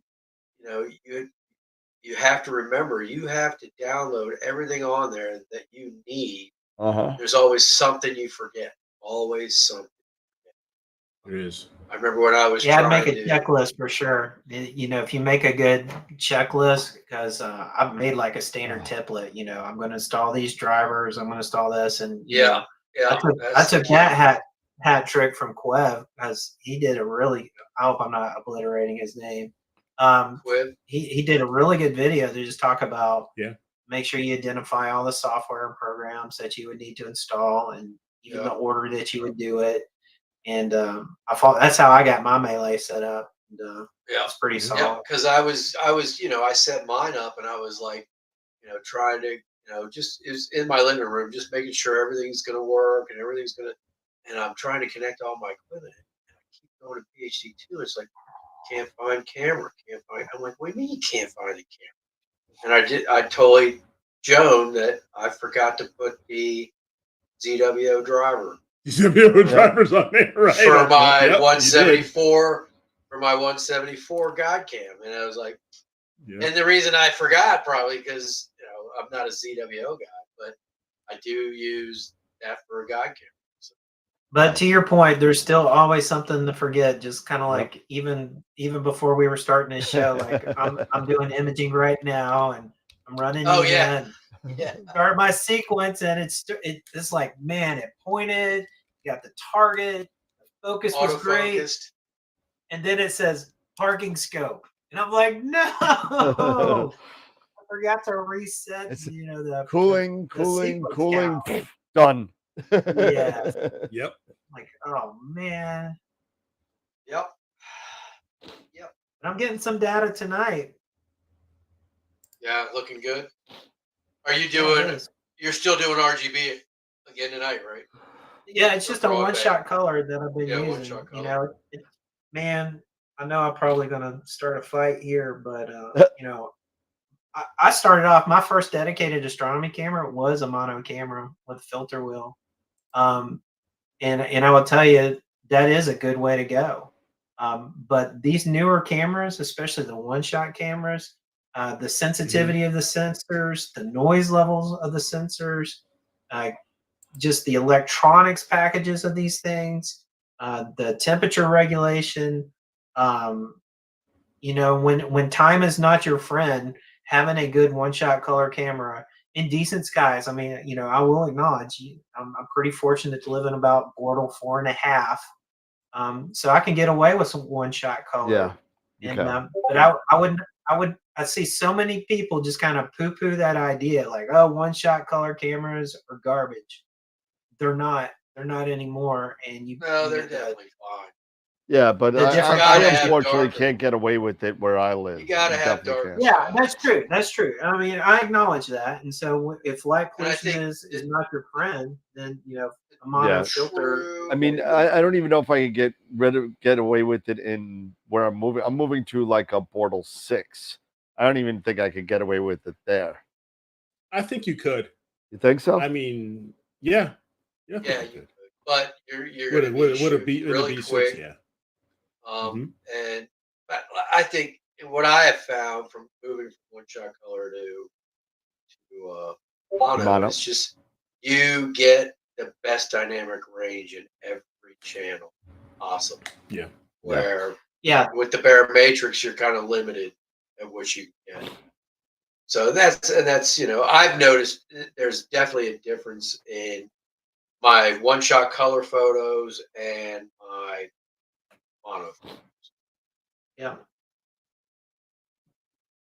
I'm not saying they're a magic bullet yet, but I think they just keep getting better. I mean, you know, you just think about 2 years ago.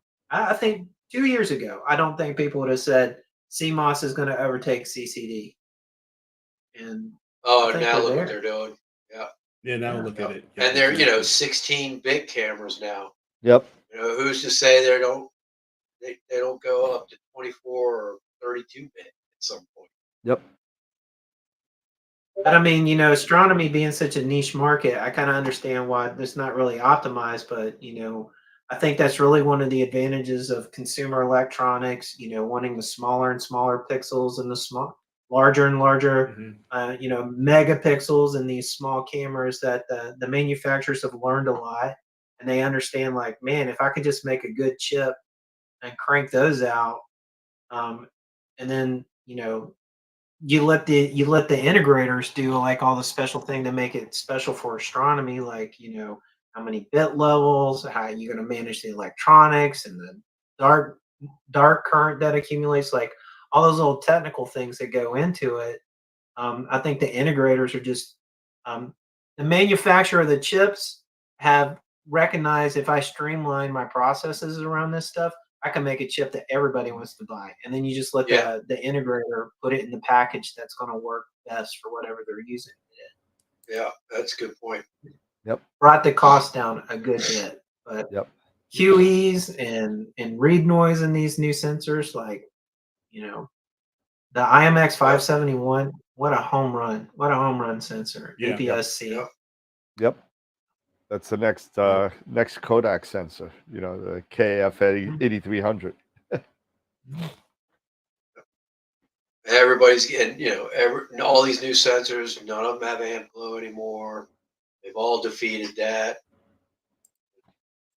Mark, that's what I was saying. I was saying that to somebody too about darks. I mean, you know, the chips are, you know, with the no amp glow, number one. Yeah. Number two is how efficient these chips are and how little defective pixels you have.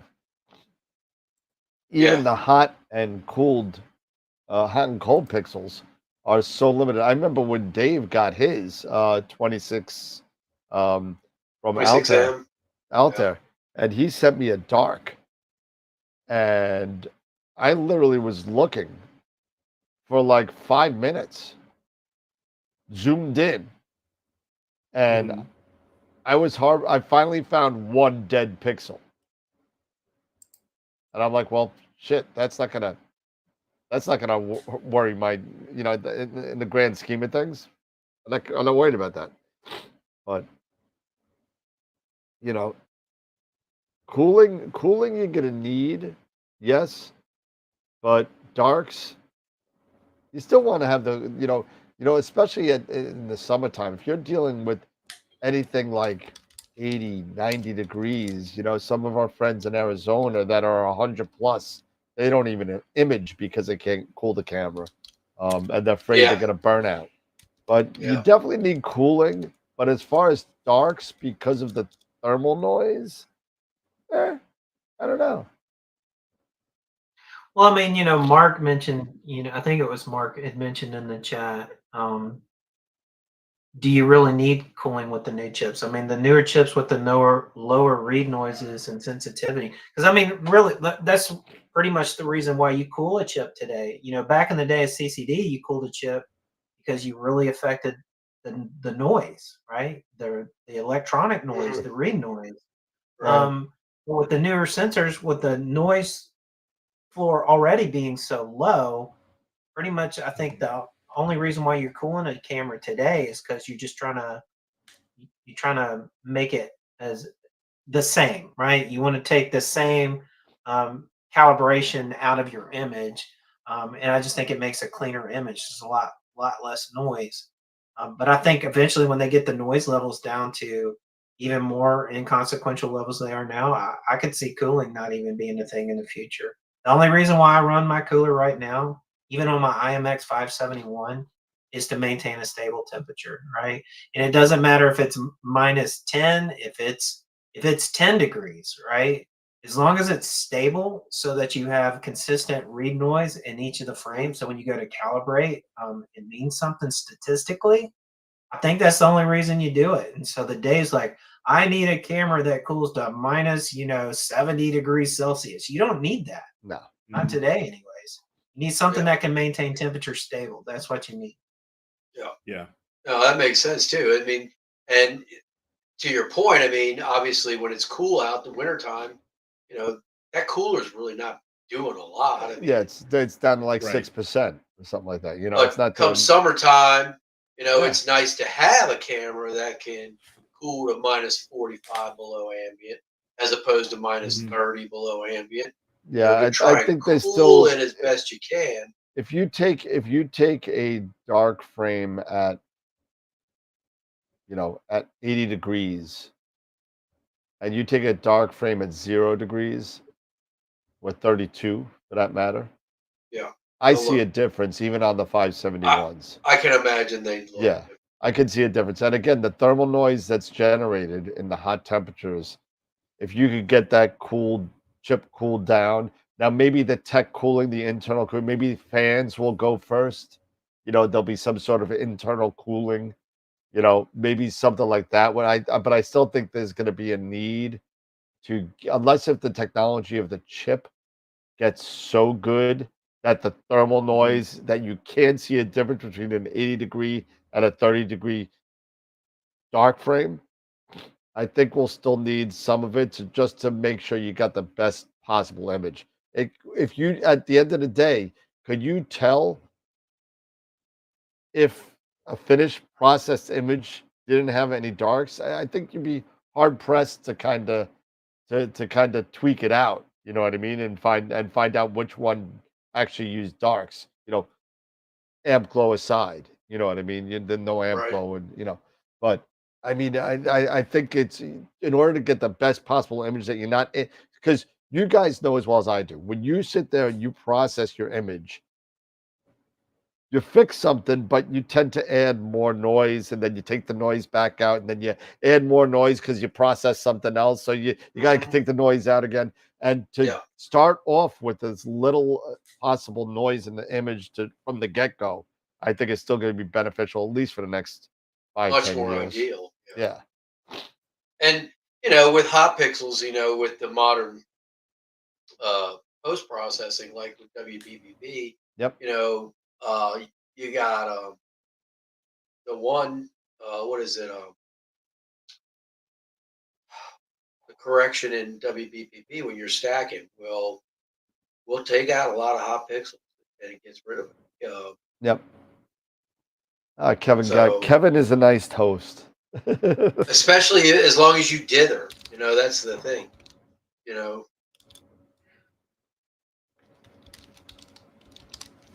I appreciate the encouragement. If I didn't work in a manufacturing job, I would appreciate that commitment. But sometimes, What are you manufacturing? So I work at a international paper fluff pulp mill. We make fluff pulp at the mill I'm at in Middle Georgia, and I'll tell you when. So I'd mentioned I retired out of the Navy about 9 years ago, and I was in nuke propulsion program. If you'd asked me what I was doing when I got out, working at a paper mill in Middle Georgia was not on my radar. But yeah, like when I actually got into it and understood what they did, I was very, very fascinated by it. It is very a lot of systems interrelations. You think about an engine room on a submarine. It's the definition of a heat transfer and fluid flow type problem. A lot of chemistry, systems relations, heat exchangers, fluid flow, hydraulics, and that's really what in industrial manufacturing you have a lot of those same concepts. So it was cool, and the thing is, I got to see sunlight every day too, so I had that bonus. So I've really enjoyed working Did you there. serve on submarines in the Navy? Yeah, that's what I was in. 20 years. I retired as a senior chief, and I was on submarines my career. Wow. Oof. Yeah. I could not do that. Fast tax Would for be boomers, wild. just out of curiosity. What's that? Were you on fast tax for boomers? So ballistic missile submarine was, I got pretty fortunate. I just always was assigned to a ballistic missile submarine. That was just the luck of the draw, honestly. Yeah. Yeah. You have a lot more space. Yeah. Oh yeah. Oh yeah. When people talk about, oh man, it must have been so crowded and I mean, don't get me wrong, submarines are still pretty packed, but between a ballistic and a modern fast attack, a ballistic is a Cadillac for sure. Yeah. But when you tell somebody these things are like twice the length of a football field in a 4-story building, and I'm like, yeah, that's my submarine. So Yeah, that's cool. Yeah, My stepson, it's basically the same size as a World War II aircraft carrier. They're basically the same size as that. That's funny. So yeah, so My anybody's stepson, been he's to like doing- one of the anybody who's been to like, you go to like one of the battleships and they got one of the old World War II diesel boats, like the guys that served aboard those things, like they were the real deal. I don't know if anybody here is familiar with like Tippy Deloria, but it was fun. I met him at a Winter Star party many years ago, and he's Wow. since passed. But we instantly hit it off, especially when I found out he was an old smoke boat sailor, and a lot of people didn't really know that. But yeah, when he talked about being on a diesel boat, I was like, I don't know how you did it. Don't know how you did it, man. I was gonna say my stepson. He's a ex-marine, and he's doing electrical engineering in college right now. And he got an internship last year for a company that does submarine systems, and he was like, his stuff is pretty cool stuff. yeah. Oh yeah, it is. It is. Definitely no Red October, right? It's so funny. Like people are like, "Oh man, is that what?" And you're like, "No, that's not what it's like." No. Right? No. If you want to know what being on a submarine is really like, probably one of the more accurate movies is Down Periscope. Oh, yeah. That's probably a lot more to what life is actually like on a submarine. But from a technical basis, K-19 Widowmaker, like that's also pretty realistic. But I mean, don't get me wrong, Hunt for Red October is a great movie. oh well, it's It's Sean Connery, right? But I mean, yeah. it's Yeah. Sean Connery with his horrible Russian accent. Oh yeah, Yeah. Exactly. The Russian Scott, Wonder Ping Garner. Yeah. dude. It's not like that. Come on, That's that for was a sure. great movie, Yeah. man. Come on. It was a great movie. I'm not gonna knock it. Yeah. Who I was want, Totally the- I not want who to did, go to like- Montana. Yeah. It's Clancy, right? And that's Clancy. Yep. Yes, Clancy. Tom That was the Who's Clancy. the Jack character? Ryan. Jack Ryan. That's Jack it, Ryan. yeah, Jack Ryan. Yep. I wanted to say Jack Reacher. No, Jack Ryan. No, That's right. no. He was the best. Jack Ryan. There it goes. I mean, but Jack Ryan, all those Jack Ryan books. All those books, man, are great. All Yeah. Das Boat, absolutely great movie. Yes. Yep. Jürgen Prochnow. Everyone's like, who the hell is that? You know who Jürgen Prochnow is? Nobody knows who he is. Eric, you know who he is. No. Yes, you do. I don't think I have to. Maybe I Yes, do, you but I just do. can't put it together. But it's can't put it Jürgen together. Prochnow played the Duke Leto Atreides Oh, in the yes, 1984 movie of Dune. Yes, dude. and the bad guy in Beverly Hills Cop 2. Yes, that's right. Yes. That's right. That's right. Yes. Come on, guys. I'm a man. plethora of useless information. Yeah, you are. Yes, you are. All right, so we got picture of the week is over. Oh yes, it is. 6 minutes ago. It's over. Oh, did we mention that Kevin has been kicked out because he's a presenter now, so he can't win? If I'm gonna lose that image that Chris made, like I can lose to that image and No, not feel bad. only kidding. Oh, only there's kidding. so many. Don't feel bad, Kevin. It's just one of those things. You know, people ask me all the time, and I'm like, that's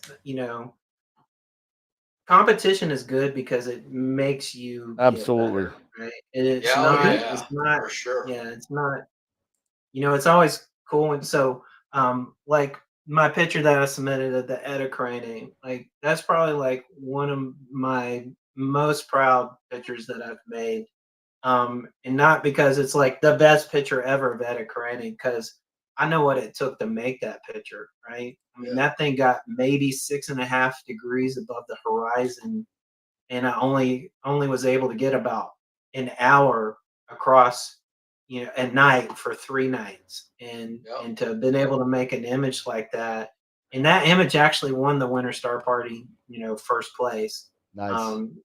Not because it was just a pretty, but also because of the technical merit of trying to make an image for some.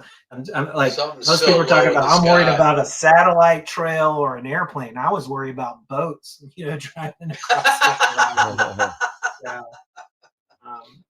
Periscope maybe popping up.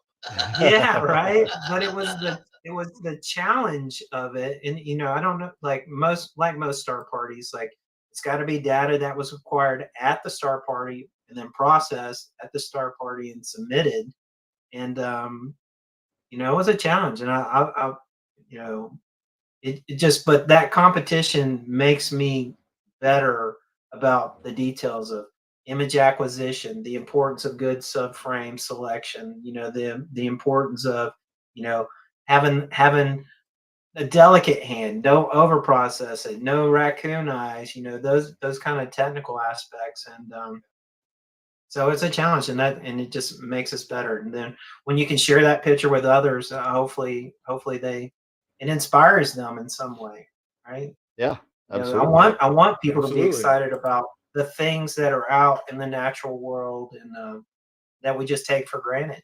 And I always if it get a makes kick somebody out excited of. about it, let's get a dark sky. I always get a kick out of when you're talking to somebody that doesn't do it.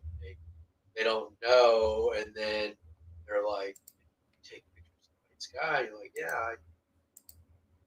And then you show them a finished picture that you take, and their eyes just pop out of their head. Yeah, right here in Springfield, Virginia. They're like, "What?" And then and then they want to know, what is that? You get to explain to them. what it is, where it's at, what it, and it's just amazing how people freak out when they see it. And it makes you feel good. You're like, wow, yes, I just hooked another person. Yeah, and when somebody says like, "Oh man, that's like a Hubble image," and you're like, "Well, Yeah. thanks, but no." And I spent way less money than the Hubble did. Yeah, exactly. Cost a fraction. Yeah.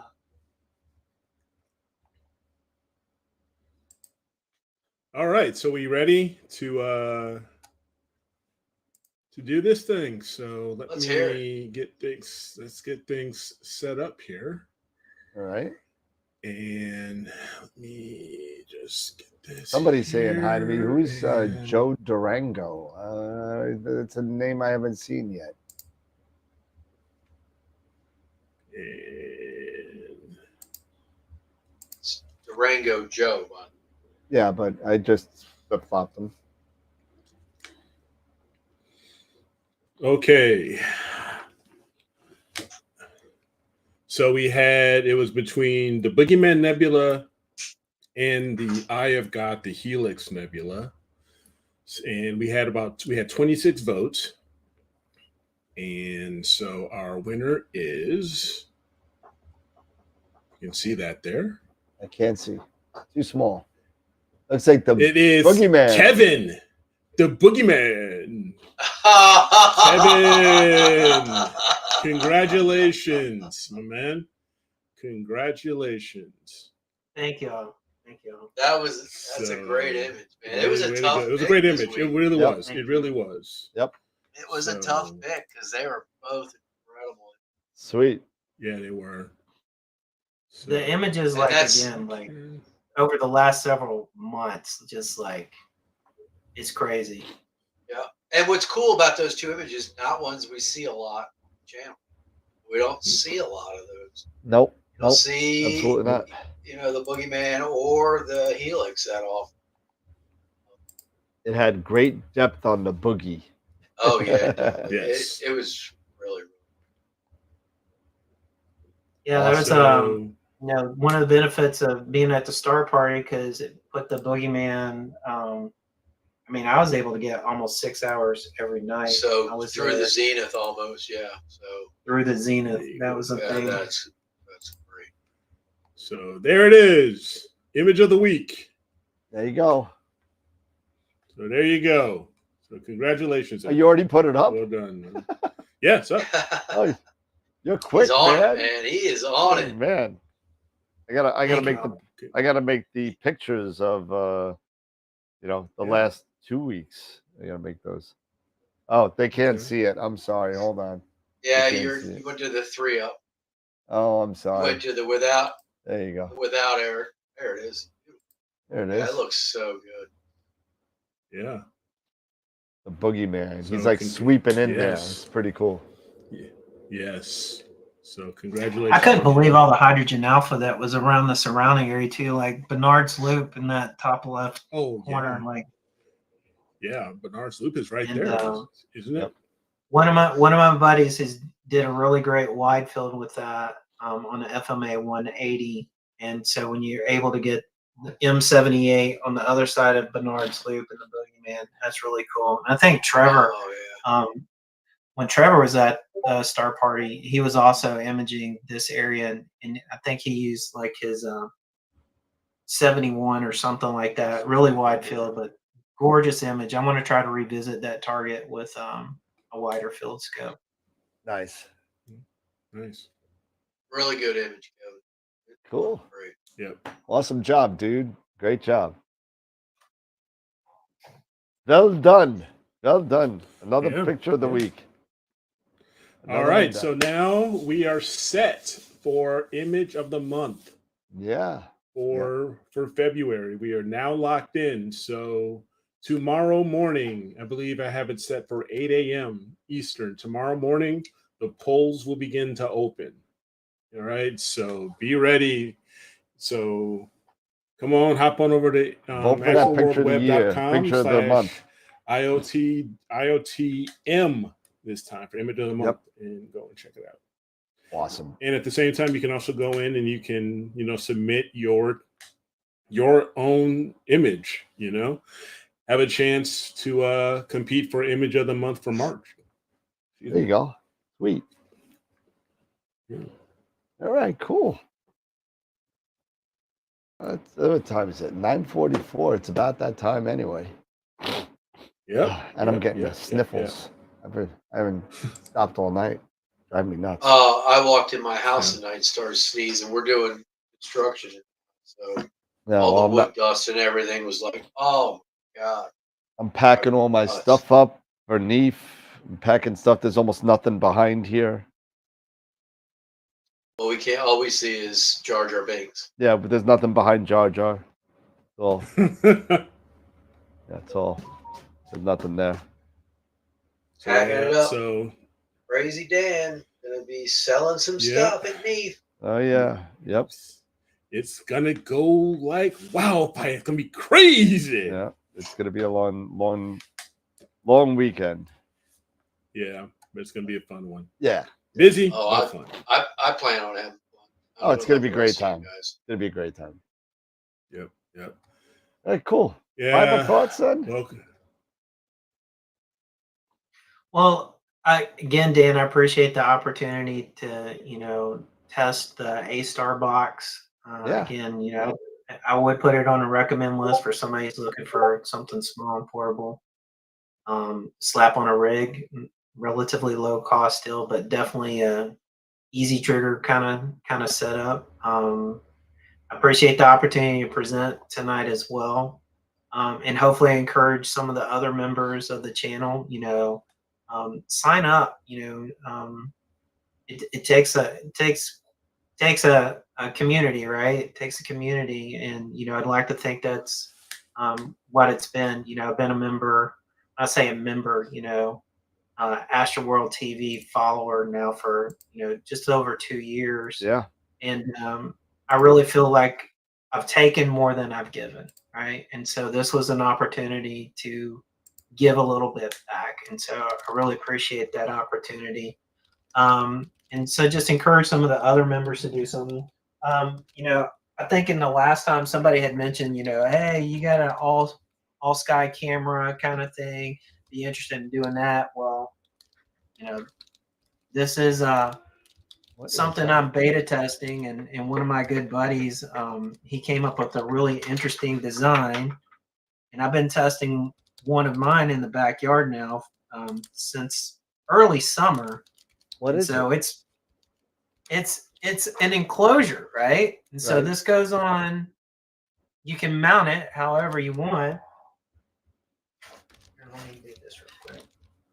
Here's the dome that goes on top, and the way that it's designed is you can put like a Raspberry Pi computer in this thing, and we've designed it in a way that it'll do like a hockey puck type camera. Yep. Yeah. You might have noticed the hex with the shape. fisheye lens, with the a player one camera. Well, you put whatever camera you put on it. If you want to put a CS lens on it, if you want to put one of the little fisheye lenses on it. I've actually used a Raspberry Pi HQ camera is one of the cameras that I'm using.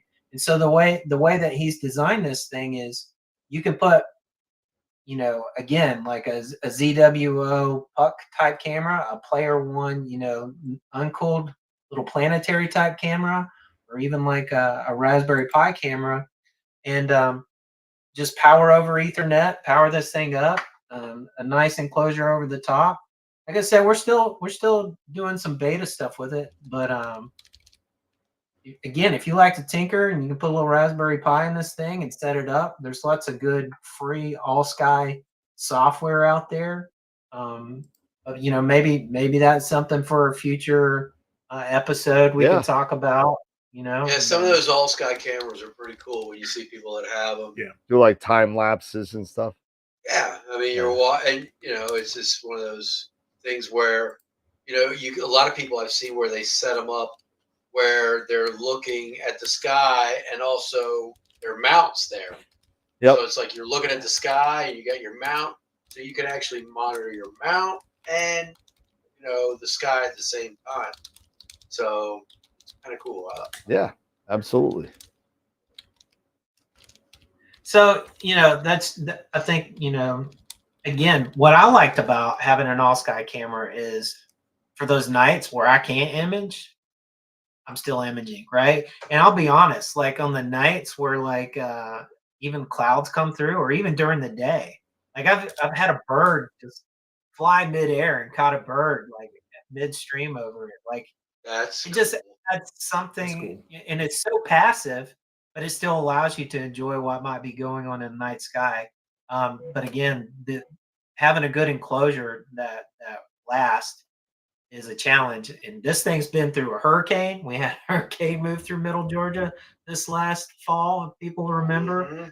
Had a, I don't know if I'd say it was an epic snowstorm for middle Georgia. I mean, we had 5 inches of snow in my backyard. Woo, That's kind of a 5 big deal for inches. middle Georgia, right? That's crazy. Woo, right? So again, I don't know if I'd put it out in a blizzard, but it worked. So that would be something that maybe we could talk about in a future show. So when you say you run it all the time, or Mhm. is it creating a file? And Yeah. As is- So it's how big are those if you haven't, files? so it does it internally on the SD storage card, and then if you have like a separate NAS, you could store that. There's a way that you can upload videos to YouTube. You can go to my YouTube channel. I've uploaded a couple of the videos just from initial testing from it, but it just runs all the time. I don't even think about it. And every now and then, I'm like, oh, I wonder what that is, or was there a aurora last night? Let me see if I caught one. Have caught aurora, even from middle Georgia, but I imagine some folks further up north would you get a more There's some kick better out of ones, that. but yeah. Yeah. Hey, if you can But get again, some in it's just Georgia, cool watching clouds during the day as they just kind of the weather patterns. Oh It's yeah, just they just go fascinating. through. Yeah. Any issues with dew? So in initial testing, especially the transition between summer and fall, there was some dew, but we're actually putting the way that the device is installed or configured is you can make use of the GPIO headers of the Raspberry Pi in certain hats, and we can supply 12-volt power to like a little internal dew heater. So that's one of the things you can do. We're also testing and playing around with adding environmental sensors. Raspberry Pi have like all kinds of little environmental sensor kind of things that you can tie in. So that's like future integration, playing around with that kind of stuff. But it's a pretty nice little rig. So in the mornings there would be some doing, but as soon as the sun came out and hit the glass, it all dries it right up. Yep. away. Sweet. That's So it's cool. not like you're That's- lost the whole day, but Yeah, I know Ian and Nick Smith over at Altair. They have a couple of all skies Yeah. setups. That All skies. Yeah. do, and they're pretty pricey. So they we're trying are. to make something a little bit more affordable for the everyday man who's not Yeah, too true not too that. proud to put a Raspberry Pi into a very well designed enclosure that just works. Well, if you're looking for a resell, let me know. I'll let my buddy know. Like again, it was one of my friends. Like he's like a genius. Like he's one of those tinker guys that just gets into everything, and whatever he touches, like he is just all in. So how are you? Are you this 3D printing those enclosures, or? Yeah, they're 3D printed enclosure. Okay. Yeah, Sweet. he's got some pretty Gucci equipment that he does because his side gig allows him to make parts for different companies that need specialized parts. So, but he's Justin got the does hardware that. that he can make these really nice things, and he's put a lot of engineering into it. So Cool. That's awesome. Yep. All right, fellas. All right, cool. All right. Cool. Any final thoughts for you guys? I just want to let's thank see. Kevin for coming on, man. Yeah. Appreciate you coming out and explaining everything. It was really cool. And to anybody else that's out there in the chat, Kevin did it. Somebody else, step up. We your Yep. name in the hat. Yep, that's it. Show Get us you what you on got. On that list. Show us what you got. Yep. Yep. Other than that, we talked about this the other week too.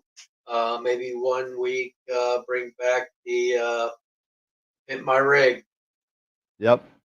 and have people send in stuff and we can see what everybody's using. Yeah, exactly. That'd be That's cool. it. No, and as far as for me, again, thanks everybody for hanging out with us again for another Friday.